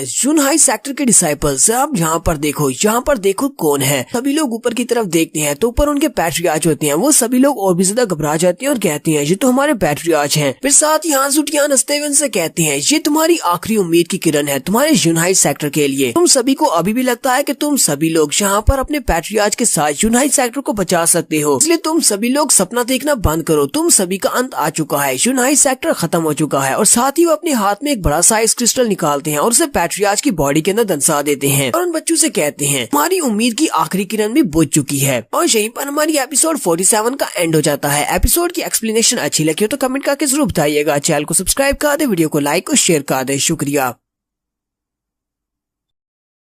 तो गाइस कैसी हैं आप सब लोग। डार्क स्पिरिट के एपिसोड 48 के साथ हाजिर हूँ। तो लास्ट एपिसोड के एंड पे हमने देखा था हान जुटियान अपने आइस क्रिस्टल को पैट्रियार्च की बॉडी के अंदर दंसा देते हैं और सभी बच्चों से कहते हैं तुम्हारी यूनाइट सेक्टर की आखिरी उम्मीद का दिया भी यहाँ पर बुझ चुका है। और वो सभी बच्चे बहुत ज्यादा घबरा जाते हैं कि उनके पैट्रियार्च भी यहाँ पर मर गए हैं। तो अब यहाँ पर उनके लिए क्या बचा है, यूनाइट सेक्टर डिस्ट्रॉय हो चुका है। पैट्रियार्च जो की अपनी बॉडी के अंदर आइस क्रिस्टल धंसने के बाद जुटियान की तरफ देख रहे होते हैं, वो उसकी तरफ देखते देखते वहीं पर अपनी आंखें बंद कर देते हैं और वो सारे बच्चे चिल्लाकर अपने पैट्रियार्च का नाम पुकारते हैं। तो आपको लग रहा होगा कि पैट्रियार्च मर गए हैं, लेकिन अभी तक पैट्रियार्च जिंदा है, वो मरे नहीं है। फिलहाल सिर्फ उन्होंने अपनी आंखें बंद की हैं। हान जुटियान उसके ऊपर अटैक करने के बाद वहीं पर खड़े होते हैं कि एक सोल्जर उसके पास आता है और उसे कहता है प्रिंस लैंग ने आपके लिए नए ऑर्डर्स दिए हैं। उन्होंने कहा है कि लिन फेंग को पकड़ा जाए। हान जुटियान कहते हैं तो वो कचरा लड़का अभी तक जिंदा है, लगता है कि प्रिंस लैंग उस लड़की को हैंडल नहीं कर पा रहा। ठीक है, फिर मैं भी जाकर उसको पकड़ता हूँ। सोल्जर उनसे कहता है सिचुएशन काफी ज्यादा बदल चुकी है, इसलिए हमें जल्दी से जल्दी ये सब कुछ से निपटाना होगा। जुटियान उसे कहती है ठीक है मैं अभी आता हूँ। कि वो लड़का थोड़ी देर पहले जिसका बाजू कट गया था वो रेंगता हुआ सीधा अपने पैट्रियार्च के करीब पहुँच जाता है ताकि वो अपने पैट्रियार्च को उन आइस क्रिस्टल से बाहर निकाल सके। यहीं पर दूसरा सीन दिखाते हैं जहाँ पर टीचर मोजी खड़े होते हैं। टीचर मोजी का गला किसी ने काट दिया है और ये हमारे मास्टर कुंगलाओ ने किया है। मास्टर कुंगलाओ अपने हाथ में एक नाइफ लेकर टीचर मोजी के गले पर अटैक करते हैं और उसका गला काट देते हैं। मास्टर कुंगलाओ से कहते हैं यूनाइट सेक्टर का प्रोटेक्टर होने के नाते क्योंकि तुम एक एल्डर थे और एल्डर होने के बाद भी तुमने हमारे सेक्टर को धोखा दिया और दूसरे सेक्टर के लिए अपने सेक्टर को छोड़कर जा रहे हो, इसी वजह से तुम्हारी सजा मौत से भी ज्यादा होनी चाहिए। मौत तो तुम्हारे लिए बहुत ही कम सजा है, तुम एक गद्दार हो। यंग प्रिंस खान भागता हुआ अपने डैड के पास चला जाता है और अपने डैड से कहता है डैड पता नहीं ये बुढ़ा कहाँ से निकल आया, इसने तो मुझे बहुत ज्यादा डरा दिया। ये तो अच्छी बात है कि ये उस बूढ़े मास्टर के पीछे था, अगर ये मेरे पर अटैक करता तो मैं भी अब तक मर चुका होता। उसके डैड उसे कहते हैं मैंने तुम्हें कहा भी था कि लिन फेंग को जल्दी से मार डालो। मास्टर कुंगलाओ लिन फेंग से कहते हैं लिन फेंग मैं और बीलाओ हम दोनों तुम्हें यहाँ से बाहर निकालेंगे। आज के पास यूनाइट सेक्टर तुम्हारा है, यूनाइट सेक्टर की आखिरी उम्मीद तुम हो। अगर तुम जिंदा हो तो इसका मतलब यूनाइट सेक्टर अभी तक जिंदा है और इसे दोबारा से रीबिल्ड किया जा सकता है। प्रिंस लैंग जल्दी से मास्टर बीलाओ को पंच मारते हुए कहते हैं तुम्हें किसने कह दिया कि तुम लोग इस लड़के को यहाँ से बचाकर ले जा सकते हो। मास्टर बीलाओ अपने बाजू को सामने करते हुए प्रिंस लैंग के अटैक को ब्लॉक करते हैं। उसी वक्त उसके पीछे से मास्टर कुंगलाओ निकलते हैं और वो अपने नाइफ के साथ प्रिंस लैंग के ऊपर अटैक करते हैं। प्रिंस लैंग पीछे की तरफ झुकते हुए उसके अटैक को अवॉइड करता है। तो उसके अटैक्स को अवॉइड करने के साथ ही हमारे बीलाओ आगे बढ़ते हैं और अपने दोनों हाथों को सामने करते हुए अपने special move heavenly crane palm को यूज करते हुए प्रिंस लैंग के ऊपर अटैक करते हैं, जिससे प्रिंस लैंग पीछे की तरफ गिर जाता है। इसे एक जबरदस्त झटका लगता है, वो पीछे की तरफ गिर रहा होता है कि उसका बेटा उसे पीछे से संभाल लेता है और अपने फादर से कहता है हमारे बाकी के सारे एलाइज यहाँ पर नहीं है, मैंने उनके लिए मैसेज भिजवा दिया है, वो जल्दी यहाँ पर पहुँच जाएंगे। मास्टर बीला और मास्टर कुंगलाओ दोनों एक दूसरे के साथ मिलकर फाइट कर रहे होते हैं। मास्टर बीलाओ सामने रहते हैं जबकि मास्टर कुंगलाओ उसके शैडो में जाकर छुप जाते हैं। प्रिंस लैंग भी ये देखकर बहुत सा हैरान होता है और कहता है ये दूसरा बुढ़ा उसके पीछे जाने के बाद छुप कैसे सकता है। मास्टर बीलाओ अकेले आगे बढ़ते हैं और प्रिंस लैंग के ऊपर अटैक करते हैं। जैसे वो प्रिंस लैंग के ऊपर अटैक करते हैं, प्रिंस लैंग उसके बाजू को पकड़ लेता है। प्रिंस लैंग जैसे उसके बाजू को पकड़ता है उसी वक्त मास्टर कुंगलाओ पीछे से निकलते हैं और प्रिंस लैंग के ऊपर अटैक कर देते हैं। प्रिंस लैंग फिर से पीछे की तरफ गिर जाता है। तो प्रिंस लैंग इस टेक्निक की वजह से बहुत ज्यादा हैरान होता है कि वो अब इस मास्टर को कैसे निपटे कि जो कि मास्टर वहाँ पर मास्टर बीलाओ के शैडो में जाकर छुप रहा है। प्रिंस लैंग जल्दी से अपने दोनों हाथों पर अपनी स्पिरिट पावर को रिलीज करता है और कहता है चलो मैं तुम्हें दिखाता हूँ कि रियल पावर क्या होती है। तो सामने की तरफ 5 उंगलियों को करते हुए स्लैशेस लगाता है। हालांकि वो स्लैशेस काफी ज्यादा पावरफुल होती है, लेकिन मास्टर कुंगलाओ सामने से फिर से गायब हो जाते हैं और मास्टर बीलाओ के शैडो में छुप जाते हैं। प्रिंस लैंग कहते हैं अब मुझे समझ आ गई ये मास्टर यहाँ पर कर क्या रहा है। ये बुढ़ा आदमी दूसरे मास्टर के शैडो के अंदर जाकर छुपता है। बीलाओ जब मेरे ऊपर अटैक करता है ताकि मुझे डिस्ट्रैक्ट कर सके, मैं उसके अटैक की वजह से डिस्ट्रैक्ट होता हूँ। उसी वक्त कुंगलाओ पीछे से निकलता है और मेरे ऊपर अटैक कर देता है। प्रिंस लैंग कहते हैं लगता है कि इन दोनों से निपटना काफी ज्यादा मुश्किल हो सकता है, लेकिन अब जबकि मुझे पता है कि वो उसके शैडो में छुपा हुआ है तो मुझे लगता है कि अब मैं उससे निपट सकता हूँ। अपनी पावर को रिलीज करते हुए उनके ऊपर अटैक करते हैं। उसी वक्त मास्टर बीलाओ नीचे की तरफ झुकते हुए उसके अटैक को अवॉइड करते हैं और बड़ी स्पीड से जंप करते हुए प्रिंस लैंग के ऊपर अटैक करने के लिए आगे बढ़ते हैं। ऐसे वो प्रिंस लैंग के करीब पहुंचते हैं। प्रिंस लैंग जंप करते हुए ऊपर की तरफ चले जाते हैं। वो ऊपर की तरफ एक जंप लगाते हैं और इस बार वो काफी ज्यादा खुश होते हैं कि उन्होंने इसके अटैक को अवॉइड कर लिया, क्योंकि अगर वो उसके शैडो से दूर रहेंगे तो कुंगलाओ उसके ऊपर अटैक नहीं कर पाएंगे। लेकिन जैसे ही वो ऊपर जंप करने के बाद नीचे की तरफ देखते हैं तो मास्टर बीलाओ का शैडो गायब हो जाता है। प्रिंस लैंग कहते हैं कहीं वो बुढ़ा मास्टर लिन फेंग को बचाने के लिए तो नहीं चला गया, मुझे जल्दी से वहाँ पर जाना होगा। जबकि उसी वक्त उसके अपने शैडो के पीछे से मास्टर कुंगलाओ निकलते हैं और अपने नाइफ को उसकी गर्दन पे रख लेते हैं और कहते हैं हिलना मत वरना मैं तुम्हारी गर्दन काट दूंगा। यंग प्रिंस हान भी चिल्लाकर अपने फादर का नाम पुकारता है। मास्टर बीलाओ से कहते हैं अगर तुम अपने फादर को जिंदा देखना चाहती हो तो एक कदम भी आगे मत बढ़ाना, वहीं पर खड़े रहो। साथ ही मास्टर बीलाओ लिन फेंग को उठा लेते हैं और कहते हैं लिन फेंग मैं तुम्हें किसी सेफ जगह पर ले चलता हूँ। प्रिंस लैंग मास्टर कुंगलाओ से कहते हैं तुमने ये सब कुछ कैसे किया, तुम तो उस बूढ़े मास्टर के शैडो के अंदर छुपे हुए थे, फिर तुम यहाँ पर मेरे पीछे कैसे आ गए। मास्टर कुंगलाओ से कहते हैं तुमने बिल्कुल ठीक समझा, मैं शैडो के अंदर ही छुपा हुआ था। मैं तब तक उसके शैडो के अंदर रहा जब तक उसका शैडो उसके साथ था, लेकिन जब तुम्हारा शैडो उसके शैडो के साथ टकराया तब मैंने उसके शैडो को छोड़ दिया और तुम्हारे शैडो के अंदर आ गया। फिर मेरी स्पेशल एबिलिटी है कि मैं किसी दूसरे के शैडो के साथ उसके शैडो में एंटर हो सकता हूँ जब तक उसके दोनों के शैडोज आपस में टच करेंगे। मास्टर बीलाओ कहते हैं मैं अभी अपनी क्रेन स्पिरिट को बुलाता हूँ और हम लोग यहाँ पर से उड़कर निकल जाएंगे। लेकिन जैसे ही वहाँ पर क्रेन स्पिरिट को बुलाने लगते हैं उसी वक्त ग्राउंड के अंदर से काफी सारे आइस क्रिस्टल्स निकलते हैं। हान जूटियान वहाँ पर आ जाते हैं। मास्टर कुंगलाओ भी देखकर काफी ज्यादा हैरान होते हैं, जबकि दूसरे सेक्टर लीडर अपने हाथ से एक पत्थर उठाकर मास्टर कुंगलाओ के हाथ पर मारते हैं जिससे उनके हाथ से उनका नाइफ भी छूट जाता है। प्रिंस लैंग जल्दी से पीछे की तरफ घूमते हुए मास्टर कुंगलाओ के पेट में एक जबरदस्त कोहनी मारता है और मास्टर कुंगलाओ पीछे की तरफ गिर जाते हैं। तो वो तीनों एल्डर्स भी वहीं पर आ जाते हैं। उसे कहते हैं प्रिंस लैंग तुम हम तीनों को यहाँ पर लेकर आए एक बेकार से सेक्टर को तबाह करने के लिए। तुम्हें लगता है कि इस सेक्टर को तबाह करने के लिए हम तीनों एल्डर्स की यहाँ पर जरूरत भी थी? ये सभी लोग तो कुछ ज्यादा ही वीक हैं। जबकि प्रिंस लैंग उनसे कहता है अगर तुम लोग यहाँ पर थोड़ी देर बाद आते तो अब तक इसने मेरा गला काट दिया होता, मैं मर चुका होता। चोकिंग उसे कहते हैं क्या वाकई में ऐसी बात है कि तुम इसको नहीं मार पा रहे? मैंने तो सुना था कि जुजू अकेडमी के प्रिंस लैंग बहुत ज्यादा पावरफुल है। प्रिंस लैंग उनसे कहते हैं अगर सिर्फ यहाँ पर बीलाओ होता तो फिर तो मैं उसको आसानी से निपटा सकता था, क्योंकि बीलाओ इतना स्ट्रॉन्ग नहीं है। लेकिन ये दोनों मास्टर एक साथ मिलकर किसी स्पेशल टेक्निक को यूज कर रहे हैं। ये सारी वैसे मेरे बेटे की गलती है, उसने लिन फेंग को मार दिया होता लेकिन वो उसके साथ खेलने लग गया था। उसी वक्त वहाँ पर ये बूढ़ा मास्टर कहीं से आ टपका। बूढ़े मास्टर के यहाँ पर आने के बाद से दोनों की पावर से एक जितनी है और दोनों मिलकर अटैक कर रहे हैं। हान जूटियान कहते हैं तो क्या ये वाकई में वही दोनों प्रोटेक्टर्स हैं, बीलाओ और कुंगलाओ? इन दोनों के साथ तो मैं कब से फाइट करना चाहता था। मैं देखना चाहता हूँ कि प्रोटेक्टर्स कितने ज्यादा पावरफुल हैं। तो आज फाइनली मैं इन दोनों को यहाँ पर देख पा रहा हूँ। प्रिंस लैंग उसे कहते हैं नैनगोंग का क्या हुआ, क्या तुमने पैट्रियार्च नैनगोंग को मार दिया या नहीं? हान जूटियान उसे कहते हैं हाँ उसको मैंने निपटा दिया, उसको तो मैंने मार दिया है, वो मर चुका है। प्रिंस लैंग उसे कहते हैं लेकिन तुमने उसको मारा कैसे? जूटियान उसे कहते हैं जब मैं उसके साथ फाइट कर रहा था तब वो बहुत ज्यादा वीक था, पहले से काफी ज्यादा जख्मी था, इसी वजह से वो मुझसे प्रॉपर्ली फाइट भी नहीं कर पा रहा था। उसके बाद मैंने अपने आइस क्रिस्टल्स को उसकी बॉडी के अंदर दंसा दिया। इसी वक्त उसने वहाँ पर अपनी आंखें बंद कर दी थी, वो मर चुका है। प्रिंस लैंग भी उसकी बात सुनने के बाद सोच रहे होते हैं नैनगोंग लिंग जो कि यूनाई सेक्टर का पैट्रियार्च है, हमारे जूजू कंट्री का सबसे ज्यादा पावरफुल बंदा है। उसके पास जो मार्शल स्पिरिट है वो बहुत ज्यादा पावरफुल मार्शल स्पिरिट है। क्या वो बंदा इतनी आसानी से यहाँ पर मर सकता है? मुझे कुछ अजीब लग रहा है। यहीं पर दूसरी तरफ पैट्रियार्च का सीन भी दिखाते हैं। पैट्रियार्च के काफी सारे डिसाइपल्स उनकी बॉडी को उन आइस क्रिस्टल्स के ऊपर से उतार लेते हैं और उन्होंने उन्हें ग्राउंड के ऊपर लिटाया होता है और वहीं पर उसके उसके सामने बैठकर रो रहे होते हैं। हान सूटियान कहते हैं पैट्रियार्च अब बूढ़ा हो चुका है, अपने प्राइम टाइम को गुजार दिया, अब वो इतना स्ट्रॉन्ग नहीं रहा, जब सारे ऑर्गन्स को मैंने डैमेज कर दिया है, वो मर चुका है। टेंग वुशान उसे कहते हैं तुम्हें वाकई में लगता है कि नैनगोंग मर चुका है? मुझे तो ऐसा नहीं लगता कि नैनगोंग अभी तक मरा है, वो अभी तक जिंदा है। हान सूटियान उसकी बात सुनने के बाद हैरान होकर उसे कहते हैं इस बात का क्या मतलब है कि वो अभी तक जिंदा है? मैंने उसे अपने हाथों से मारा है। वुशान उसे कहती है क्योंकि मैं 20 स्पिरिट्स को कंट्रोल करता हूँ और उन 20 स्पिरिट्स को स्टडी करता हूँ, इसलिए मुझे ये बात तो अच्छी तरह से पता है। अगर तुम किसी मार्शल आर्टिस्ट को मारना चाहती हो तो उसकी मार्शल स्पिरिट को फेड होने दो। उसकी मार्शल स्पिरिट उसकी बॉडी को छोड़कर चली जाती है, उसके बाद ही एक बंदा मर सकता है, एक मार्शल आर्टिस्ट मर सकता है। लेकिन अगर उसकी मार्शल स्पिरिट अभी भी उसकी बॉडी में जिंदा है, हालांकि तुमने उसकी बॉडी को बहुत ज्यादा जख्मी भी कर दिया है, लेकिन फिर भी वो अभी तक जिंदा है, वो मरा नहीं है। मुझे ये बात सेंस हो रही है, पैट्रियार्च की बॉडी के अंदर उसकी मार्शल सोल अभी तक जिंदा है, वो फेड नहीं हुई। हान सूटियान उसे कहते हैं लेकिन ऐसा कैसे हो सकता है? वो मर चुका है और मरने के बाद भी उसकी मार्शल सोल अभी तक यहाँ पर कैसे हो सकती है? तो वो सारे बच्चे काफी ज्यादा उदास होते हैं कि उनका पैट्रियार्च मर चुका है। वो लोग अभी वहीं पर अपने पैट्रियार्च की डेड बॉडी के पास ही खड़े होते हैं कि उसी वक्त एक तीर उड़ता हुआ आता है और एक लड़के को लगता है। साथ ही वहाँ पर और भी बहुत सारे तीर चलना शुरू हो जाते हैं। वो सारे तीर उन्हीं बच्चों के ऊपर चलाए जा रहे होते हैं। वो सभी लोग एक दूसरे के सामने आकर एक दूसरे की जान बचा रहे होते हैं। उनमें से एक उड़ता है, दूसरों से कहता है चलो जल्दी से यहाँ से भागो, जबकि वो उसे कहता है आगे तो सही, लेकिन हम लोग भाग कर जाएंगे कहाँ? हम पर तो हर तरफ मौत ही मौत है। और एक एक करते हुए उसके आसपास जितने भी बच्चे होते हैं उन सभी को तीर लगते जाते हैं और वो सभी वहीं पर गिरकर मर जाते हैं। कि वो बच्चा जिसका बाजू कटा हुआ था वो भी तीर लगती है और वो भी जख्मी होकर वहीं पर गिर जाता है। साथ ही पैट्रियार्च की बॉडी की तरफ भी दिखाते हैं। पैट्रियार्च की बॉडी के ऊपर से उसकी मार्शल स्पिरिट निकल रही होती है। वो लड़का साथ साथ रो रहा होता है और चिल्लाते हुए कहता है यहाँ पर कौन है जो हमारे यूनाइट सेक्टर को बचा सकता है? हमारे यूनाइट सेक्टर को मरने से कौन बचाएगा? इसी के साथ ही पैट्रियार्च की आंखें खुल जाती हैं और पैट्रियार्च की पूरी बॉडी उसकी मार्शल स्पिरिट्स के साथ कवर हो जाती है। क्योंकि सारे सेक्टर लीडर्स भी जल्दी से उसी की तरफ देखते हैं कि अब वहाँ पर क्या हो रहा है। पैट्रियार्च की पूरी बॉडी मार्शल स्पिरिट्स के साथ कवर होती है और वो जल्दी से वहाँ पर उठकर खड़े हो जाते हैं। वो सिर्फ उठकर खड़े नहीं होते बल्कि उनकी मार्शल स्पिरिट पहले से बहुत ज्यादा स्ट्रॉन्ग हो चुकी है, इतनी ज्यादा स्ट्रॉन्ग कि उसकी फ्लेम्स बहुत ज्यादा बढ़ चुकी हैं। तो पैट्रियार्च यहाँ पर अपनी मार्शल स्पिरिट के बलबूते पर जिंदा है, हालांकि उनकी रियल बॉडी तो कब की मर चुकी है। क्या पैट्रियार्च बाकी के सभी लोगों को मारकर अपने डिसाइपल्स की जान बचा पाएंगे या नहीं, ये हम लोग नेक्स्ट एपिसोड में देखेंगे। यहीं पर एपिसोड 48 का एंड करेंगे। एपिसोड की एक्सप्लेनेशन अच्छी लगी हो तो कमेंट करके जरूर बताइएगा। चैनल को सब्सक्राइब कर दे, वीडियो को लाइक और शेयर कर दे। शुक्रिया।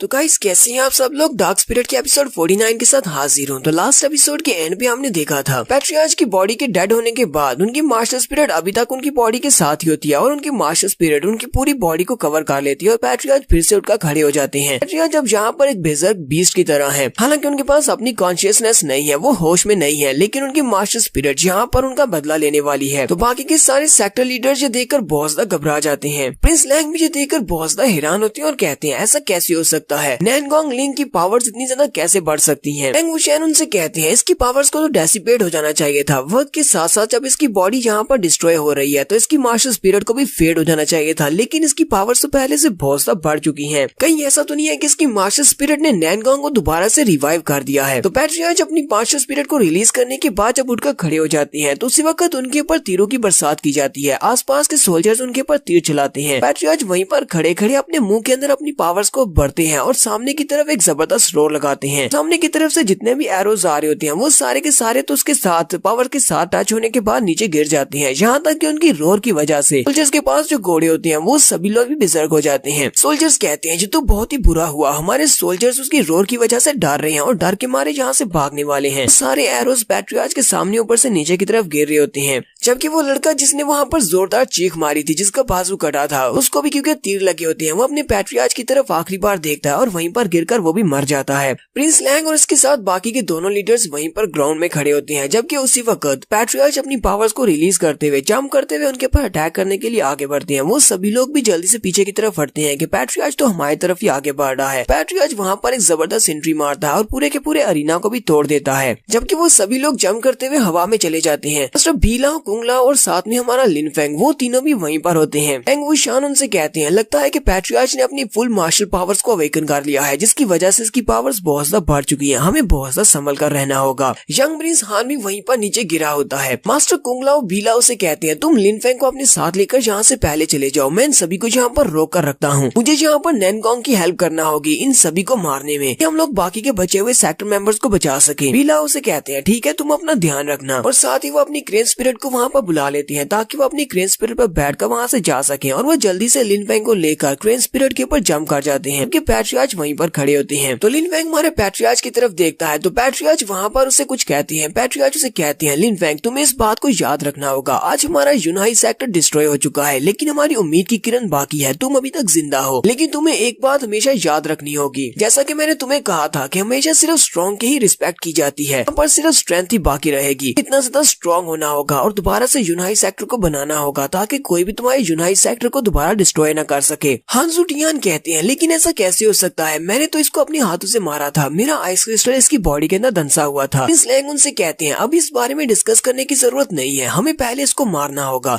नैनगोंग को कम्प्लीटली मारना होगा, तभी हम लोग यूनाइट सेक्टर को डिस्ट्रॉय कर सकेंगे। टेंग वुशियान उनसे कहते हैं, जरा रुको, मुझे लगता है कि मुझे सबकी समझ आ गई है कि यहाँ पर हो क्या रहा है। प्रिंस लैंग उसे कहते हैं, तुम्हें क्या समझ आ गई? एल्डर शान उनसे कहते हैं, मैंने अपने एक्सपेरिमेंट्स के दौरान देखा है कि जब किसी की मार्शल सोल बहुत ज्यादा पावरफुल होती है लेकिन उसकी फिजिकल बॉडी इतनी स्ट्रॉन्ग नहीं होती कि उसकी फुल पावर को बियर कर सके, उसकी मार्शल सोल अवेकन नहीं होती और उसकी बॉडी के अंदर ही अपनी पावर्स को दबाए रखती है। इसी वजह से वो कभी भी अपनी मार्शल सोल को फुल पावर के साथ यूज नहीं कर सकते। लेकिन अगर वो फुल पावर के साथ उसको यूज करेंगे तो उन्हें एक बहुत ही जबरदस्त बैकलैश का सामना करना पड़ेगा। लेकिन जब कोई इंसान मौत के बहुत ज्यादा करीब होता है तब उसकी मार्शल सोल कम्प्लीटली अवेकन हो जाती है। मुझे लगता है कि इस वक्त पैट्रियार्च नैनगोंग की मार्शल सोल इस वक्त फुली अवेकन है क्योंकि वो इस वक्त मौत के बहुत ज्यादा करीब है। इस लैंग उसे कहते हैं, तो तुम्हारा मतलब क्या है कि हमें यहाँ पर क्या करना चाहिए? एल्डर शान उनसे कहते हैं, मुझे लगता है कि हमें यहाँ पर कुछ भी नहीं करना चाहिए, हमें सिर्फ इसके अटैक्स को अवॉइड करना चाहिए क्योंकि इसकी मार्शल सोल इस वक्त बहुत ज्यादा पावरफुल है। ये इसकी अपनी ही बॉडी को यहाँ पर अंदर से खा रही है और बहुत ही जल्दी इसकी बॉडी को डिस्ट्रॉय कर देगी। हमें इसके साथ फाइट करने की भी जरूरत नहीं है, बस थोड़ी देर तक इसको रोक कर रखना होगा और इसकी अपनी ही मार्शल सोल इसको मार डालेगी। प्रिंस लैंग उसे कहते हैं, चलो ठीक है, फिर तुम्हारे प्लान के ऊपर ही काम करते हैं, चलो जल्दी से डिस्पर्स हो जाते हैं और वो वहाँ पर अपने आप को स्प्लिट कर लेते हैं। जबकि एल्डर टेंग वुशियान जल्दी से अपनी बड़ी सी लिजर्ड के ऊपर बैठते हैं और कहते हैं, मुझे लिन फेंग को पकड़ना होगा, हम यहाँ से किसी को भी निकलने नहीं दे सकते। हम अपनी उड़ने वाली लिजर्ड के ऊपर बैठकर जो बीलाओ के पीछे जाते हैं, जबकि मास्टर कुंगलाओ उसका पीछा करते हैं और कहते हैं, तुम यहाँ से नहीं जा सकते। पैट्रियार्च अपनी पावर्स को रिलीज करते हुए सबसे पहले हांजू टियान के ऊपर अटैक करते हैं। वो हांजू टियान का पीछा कर रहे होते हैं। हांजू टियान भी वहीं पर रुकते हैं और कहते हैं, ये तो मेरा पीछा नहीं छोड़ रहा, लगता है किसी अभी और ज्यादा चाहिए, और वो वहीं पर अपनी पावर्स को रिलीज करता है और फिर से पैट्रियार्च की बॉडी के अंदर बहुत सारे क्रिस्टल्स को धंसा देता है। लेकिन पैट्रियार्च वहाँ पर एक जबरदस्त चीख मारते हैं जिससे उनकी पावर्स रिलीज होती है और उनके आसपास जितने भी आइस के क्रिस्टल्स होते हैं वो सभी के सभी टूट जाते हैं और हांजू टियान भी पीछे की तरफ गिर जाते हैं और काफी जख्मी हो जाती हैं। प्रिंस लैंग उसे कहते हैं, हांजू टियान तुम इसके साथ हेड ऑन फाइट क्यों कर रहे हो, तुम्हें कहा था कि इससे फाइट नहीं करनी। लेकिन हांजू टियान उसकी तरफ देखकर बहुत सा हैरान होते हैं और उनसे कहते हैं, ऐसा कैसे हो सकता है, तो एक अनडेड बन चुका है, जरा देखो तो सही, इसकी मार्शल स्पिरिट इसकी बॉडी के ऊपर जितने भी होल्स हैं उन सभी को फिल कर रही है, यानी कि इसके जख्मों को दोबारा से भर रही है। जबकि दूसरी तरफ टेंग वुशियान अपने बड़े से लिजर्ड के ऊपर मास्टर बीलाओ के बहुत ज्यादा करीब पहुंच जाते हैं। इनफैक्ट पीछे की तरफ देखता है मास्टर बीलाओ से कहता है, मास्टर वो तो बहुत ज्यादा करीब पहुंच गए हैं। मास्टर टेंग वुशियान भी उसे कहते हैं, बीलाओ इस लड़के को मेरे हवाले कर दो, हम लोग सिर्फ इस लड़के को मारना चाहते हैं, हम तुम्हें जिंदा छोड़ देंगे। जबकि मास्टर बीलाओ लिन फेंग से कहते हैं, लिन फेंग जरा कस के पकड़ना, अब मैं यहाँ से फ्लिप करने वाला हूँ। वो अपने क्रेन की स्पीड को बढ़ाते हैं और फ्लिप करते हुए बड़ी स्पीड से सामने की तरफ जाते हैं। एल्डर शान भी जल्दी से अपने लिजर्ड से कहते हैं, लेविएथन लिजर्ड चलो जल्दी से तुम भी अपनी स्पीड को बढ़ाओ, और वो भी अपनी स्पीड को बढ़ा लेती है कि वो लिजर्ड अपने मुंह के अंदर से एनर्जी बॉल भी फेंक सकती है। वो अपने मुंह के अंदर एनर्जी क्रिएट करती है और सामने की तरफ उसे रिलीज करती है। लिन फेंग और मास्टर बीलाओ उसके एनर्जी के अटैक को वहाँ पर बड़ी मुश्किल से अवॉइड करते हैं। मास्टर बीलाओ कहते हैं, ये तो बहुत ही बुरा हुआ, ये तो एक जान लेवल का डीमन बीस्ट है, इसकी पावर तो बहुत ज्यादा है, इसकी एक हिट के साथ हम लोग बहुत ज्यादा जख्मी हो सकते हैं। वो बार बार उनके ऊपर पीछे से एनर्जी ब्लास्ट कर रहा होता है, जबकि मास्टर बीलाओ अपने क्रेन को हैंडल करते हुए उसके अटैक्स को अवॉइड कर रहे होते हैं। यही पर जब वो लिजर्ड लास्ट के ऊपर उनके ऊपर अटैक करता है तो वो सीधा जाकर पिरट क्रेन के पंख के ऊपर लगता है। जैसे ही वो क्रेन वहाँ पर जख्मी होता है उसी के साथ मास्टर बीलाओ भी जख्मी हो जाते हैं और उनके मुंह से ब्लड निकल रहा होता है। इनफैक्ट भी इस बात से काफी ज्यादा हैरान हो जाता है, जबकि मास्टर शैन उसे कहते हैं, मुझे समझ आई कि ये स्पिरिट एनिमल ये तुम्हारा अपना स्पिरिट एनिमल है, अगर ये जहाँ पर जख्मी होगा तो तुम भी जख्मी होगे। वो स्पिरिट के नीचे की तरफ गिरने वाला होता है। मास्टर बीलाओ कहते हैं, हम लोग यहाँ पर नहीं गिर सकते, और वो वहीं पर फिर से अपनी मार्शल स्पिरिट को रिलीज करते हैं और इस क्रेन के पंख को दोबारा से हील कर देते हैं और उनका क्रेन फिर से उड़ना शुरू कर देता है। मास्टर बीलाओ अपने स्पिरिट क्रेन को लेकर क्लिफ के काफी ज्यादा करीब पहुंच जाते हैं। वो दोनों तरफ से क्लिफ के दरमियान उड़ रहे होते हैं। मास्टर शैन भी अपने बड़े से लिजर्ड को लेकर उनके करीब होते हैं और उनके पीछे पीछे उसी क्लिफ के नीचे चले जाते हैं। लेविएथन लिजर्ड उनके करीब पहुंचने के बाद फिर से अपने मुंह के अंदर एनर्जी बॉल को क्रिएट करती है। मास्टर बीलाओ कहते हैं, ये तो बहुत ही बुरा हुआ, मैं अपनी लिमिट तक पहुंच चुका हूँ, मैंने अपनी बहुत सारी मार्शल एनर्जी को रिलीज कर दिया जिसकी वजह से अब मैं अपने क्रेन को ज्यादा स्पीड से नहीं उड़ा सकता।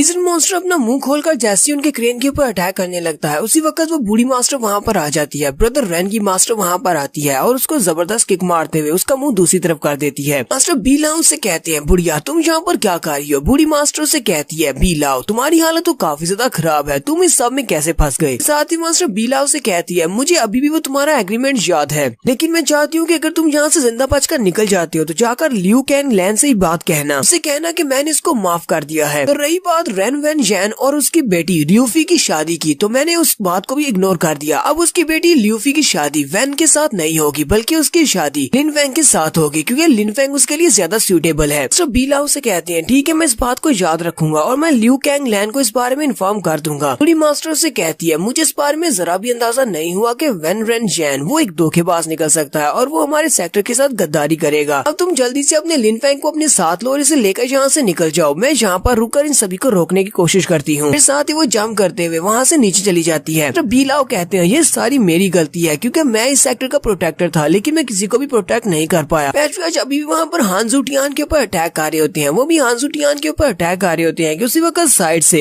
एल्डर चू किंग अपनी पावर्स को यूज करते हुए कुछ पत्थर उठाते हैं और उसके ऊपर फेंकते हैं। तो पैट्रियार्च उसके पत्थरों को अपनी तरफ आता हुआ देख लेते हैं, हालांकि वो सिर्फ छोटे छोटे पत्थर होते हैं। पैट्रियार्च अपने हाथ को ग्राउंड के अंदर दंसा देते हैं। वहाँ पर ग्राउंड के अंदर हाथ को दंसाकर एक बड़े से मिट्टी के पत्थर को बाहर निकाल लेते हैं और उसको बाहर निकालने के बाद एल्डर चू किंग की तरफ फेंक देते हैं। एल्डर चू किंग भी देखकर बहुत ज्यादा हैरान हो जाते हैं क्योंकि उस पत्थर का साइज काफी ज्यादा बड़ा होता है। चू किंग कहते हैं, ये तो पागल हो चुका है, ये इतने बड़े पत्थर को कैसे फेंक सकता है? पैट्रियार्च जैसे वहाँ पर उसके ऊपर अटैक करते हैं, उसी वक्त हांजू टियान भागना शुरू कर देते हैं और कहते हैं, किंग का बहुत बहुत शुक्रिया जो इसने मेरे लिए यहाँ पर अपना सेक्रीफाइस दे दिया, मैं यहाँ पर आसानी से भाग सकता हूँ। जैसे वो दूसरी तरफ भागकर जा रही होती है, पैट्रियार्च उसकी तरफ देखते हैं और ग्राउंड के ऊपर अपने दोनों पच्चीस को यूज करते हुए जबरदस्त फोर्स के साथ हाथों को टकराते हैं और वो नीचे के सारे ग्राउंड को तोड़ देते हैं, जिससे शॉकवेव काफी दूर तक जाती है और ग्राउंड के अंदर से काफी सारे पत्थर ऊपर की तरफ उछलते हैं। वो उन सारे पत्थरों को पंच मारते हुए सामने की तरफ फेंकते हैं। इस बार वो पत्थर उड़ते हुए सीधे प्रिंस लैंग के ऊपर लगते हैं, चू किंग के ऊपर लगते हैं और हांजू टियान के ऊपर लगते हैं। वो सभी लोग उन पत्थरों को ब्लॉक करते हैं, लेकिन वो सभी लोग उन पत्थरों के साथ टकराकर जख्मी हो जाते हैं और नीचे गिर जाते हैं। प्रिंस लैंग उन सभी से कहते हैं, मुझे लगता है कि हमारा ये वाला प्लान काम नहीं करेगा। हम लोग कब से इसके अटैक्स को अवॉइड करने की कोशिश कर रहे हैं ताकि इसकी अपनी मास्टर सोल इसकी बॉडी को कंज्यूम कर ले, लेकिन ये प्लान नहीं काम करेगा। चलो इसके ऊपर अटैक करते हैं और वो सभी लोग मिलकर पैट्रियार्च के ऊपर अटैक करने के लिए आगे बढ़ते हैं। तीनों एल्डर्स मिलकर पैट्रियार्च के ऊपर अटैक करते हैं तो वहाँ पर एक जबरदस्त धमाका होता है और इसी धमाके के साथ ही दिखाते हैं कि वो तीनों एल्डर्स वहीं पर पीछे गिरे पड़े होते हैं और उनकी हालत काफी ज्यादा खराब होती है। वो लोग कहते हैं, इसके ऊपर अटैक करने का कोई भी फायदा नहीं है, हम इसका मुकाबला नहीं कर सकते, ये बहुत ज्यादा स्ट्रॉन्ग है। और यहीं पर हमारी एपिसोड 49 का एंड होता है। तो नेक्स्ट एपिसोड में देखेंगे पैट्रियार्च इन तीनों को यहाँ पर मारेंगे या फिर ये तीनों मिलकर पैट्रियार्च को मार डालेंगे। एपिसोड की एक्सप्लेनेशन अच्छी लगी हो तो कमेंट करके जरूर बताइएगा। चैनल को सब्सक्राइब कर दे, वीडियो को लाइक और शेयर कर दे। शुक्रिया।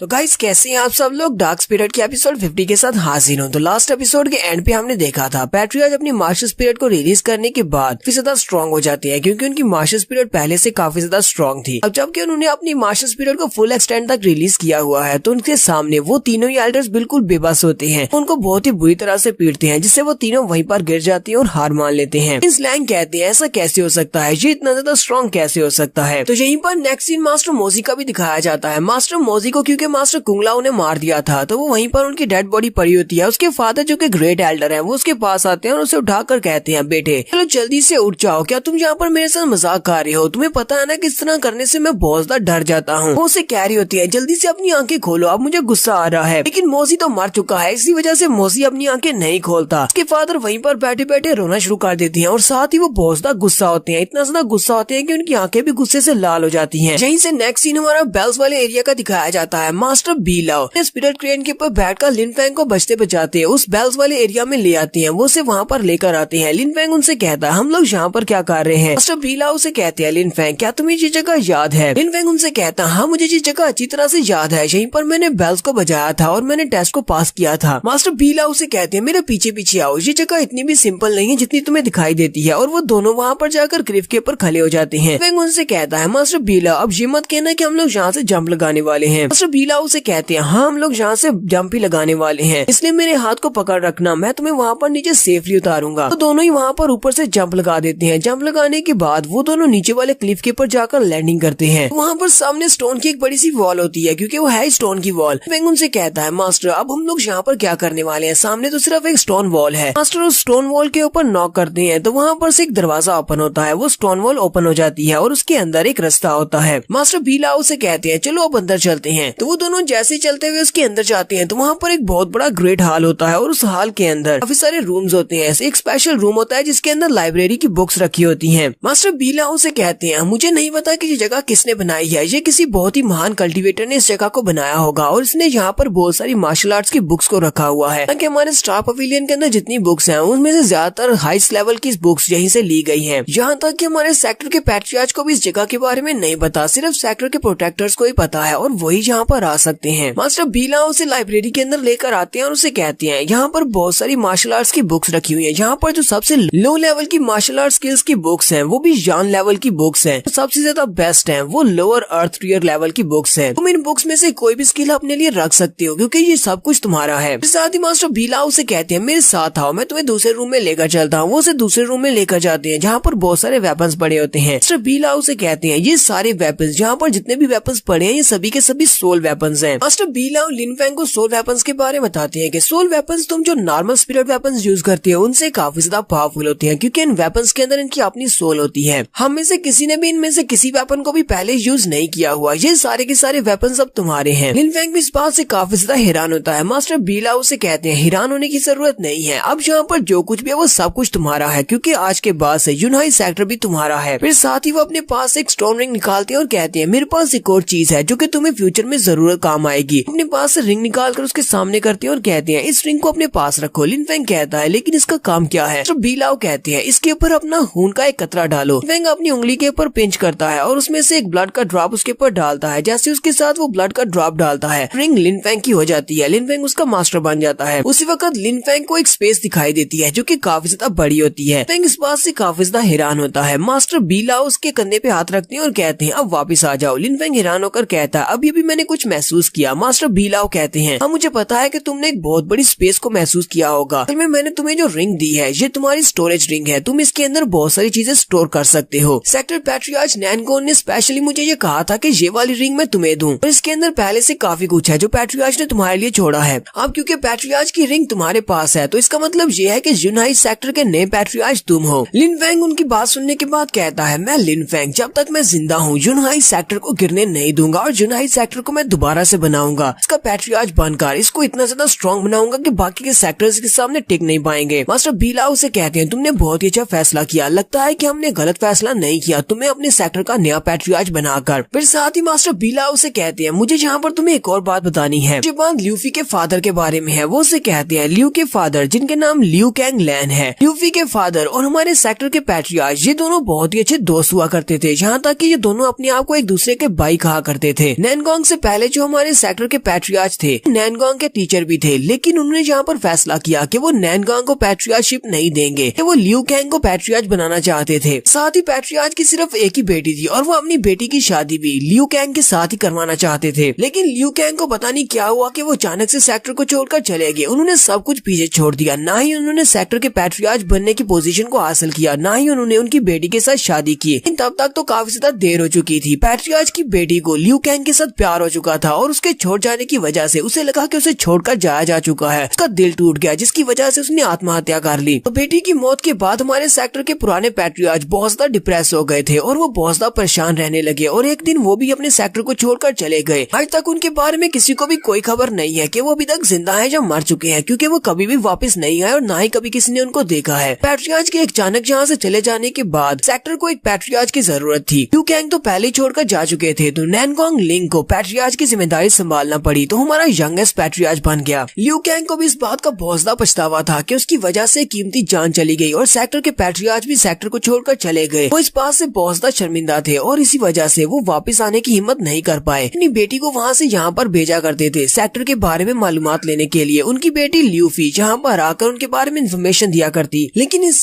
सबसे बड़ा झटका तो उस बूढ़ी औरत को लगा था जो कि पैट्रियार्च की वाइफ थी, यानी कि रेन की मास्टर। थोड़ी देर पहले जिसने हमारी जान बचाई है वो पुराने पैट्रियार्च की वाइफ थी और उसकी बेटी की आगे पर क्योंकि जान गई थी, इसी वजह से वो बहुत ज्यादा उदास थी। वो लियू कैंग से बहुत ज्यादा नफरत करने लगी, जिसकी वजह से लियू कैंग ये सब कुछ बर्दाश्त नहीं कर पाए। उन्होंने ये फैसला किया कि वो अपनी इकलौती बेटी लिफी की शादी उनके इकलौते डिसाइपल जिसका नाम वेन रेन जैन था उसके साथ करेंगे। इसी वजह से वेन रेन जैन यहाँ पर इतना ज्यादा एरोगेंट था क्योंकि उसे दोनों तरफ से सपोर्ट हासिल थी। ल्यूफी के साथ उसकी शादी तय की गई थी। पैट्रियार्च की पुरानी वाइफ उसकी मास्टर है। लिन वेंग उनकी सारी बात सुनने के बाद काफी ज्यादा हैरान होता है और कहता है तो अब मुझे समझ आई कि यहाँ पर चल क्या रहा है। रेन इसी वजह से इतना ज्यादा एरोगेंट था और यहाँ पर कुछ भी करने की हिम्मत रखता था। इसी वजह से उसने सभी के सामने ये बात कह दी थी कि ल्यूफी उसकी गर्लफ्रेंड है, कि ल्यूफी के फादर लियू कैंग और रेन की मास्टर के दरमियान में एक समझौता हो चुका था। मास्टर बीलाओ लिन फेंग से कहते हैं जैसा कि उस बूढ़ी मास्टर ने यहाँ पर कहा है कि तुम्हें जाकर ये मैसेज पहुँचाना होगा लियू कैंग के पास, उसे जाकर बताना कि उसकी बूढ़ी मास्टर ने उसको माफ कर दिया है। साथ ही रही बात उस शादी की, क्योंकि बूढ़ी मास्टर ने यहाँ पर कहा है कि वो रेन के साथ उसकी बेटी की शादी नहीं होने देंगी। वो चाहती है कि तुम्हारे साथ उसकी बेटी की शादी हो, तुम खुद ही डिसाइड कर सकते हो, अगर तुम उसके साथ शादी करना चाहो तो कर सकते हो। फेंग उनसे कहता है एल्डर मेरे और ल्यूफी के दरमियान में ऐसा कुछ भी नहीं है। मास्टर बीलाओ से कहती है मुझे ये बात अच्छी तरह से पता है, मैं तो बस यहाँ पर उस बूढ़ी मास्टर के अल्फाज को रिपीट कर रहा हूँ। तुम्हें बस ऐसे जाकर लियू कैंग से सारी बात करनी होगी, जाकर गैंगलैंड को भी ढूंढना होगा। वो इस वक्त डॉनरेंट सिटी में कहीं पर होगा, और जाकर उसे ढूंढो और जाकर उसे ये मैसेज देना। फिर साथ ही मास्टर बीलाओ से कहते हैं मुझे बस तुम्हें बस इतना ही कहना था, और साथ ही वो अपनी पावर्स को रिलीज करते हैं और कहते हैं यहीं पर सामने की तरफ एक एग्जिट है जो तुम्हें ब्लैक विंड रिज माउंटेन की तरफ ले जाएगा, जिससे तुम आसानी से सेक्टर से बाहर जा सकते हो। वेंग हैरान होकर उनसे कहता है मास्टर बीलाओ आप कहाँ पर जा रहे हैं। मास्टर बीलाओ से कहते हैं सेक्टर को अभी मेरी जरूरत है, मैं सेक्टर की तरफ जा रहा हूँ ताकि वहाँ पर जाकर जितने एल्डर्स और बच्चों की जान बचाई जा सके उतनों को बचाया जा सके, क्योंकि मैं सेक्टर का प्रोटेक्टर हूँ। अगर सेक्टर यहाँ पर डिस्ट्रॉय होगा तो मैं भी सेक्टर के साथ ही डिस्ट्रॉय होऊंगा। और वो उसे गुड बाय बोलते हुए वहाँ से चले जाती हैं। फेंग बहुत ज्यादा गुस्सा होता है और चिल्लाकर कहता है how you sector I snow mountain village when you sector don family. उन सारे एल्डर्स की सेक्टर्स और फैमिलीज के नाम है। वो उन सभी के नाम पुकारने के बाद कहता है तुम सभी लोगों को इसका बदला चुकाना पड़ेगा, जो भी तुमने मेरे सेक्टर के साथ किया है। बस इंतजार करो, एक दिन मैं स्ट्रॉन्ग होकर वापस आऊंगा। नेक्स्ट सीन हमें सेक्टर का दिखाया जाता है जहाँ पर पैट्रियार्च नैनगोंग ने प्रिंस लैंग को उसके गले से पकड़ा होता है, साथ ही वो अपनी मास्टर स्पिरिट को रिलीज करते हुए उसका गला दबाकर उसको मारने वाले होते हैं। और प्रिंस लैंग की भी बस हो चुकी होती है। वो बेचारा भी बस वहाँ पर हार मान चुका होता है कि वो मरने वाला है, लेकिन जैसे वो गला दबाकर उसको मारने लगते हैं इस वक्त वहाँ पर ब्लड निकलता है। पैट्रियार्च खुद ही जख्मी हो जाते हैं और पीछे की तरफ फटना शुरू हो जाते हैं। उसके हाथों के ऊपर उसकी जो मास्टर स्पिरिट होती है वो वीक हो जाती है।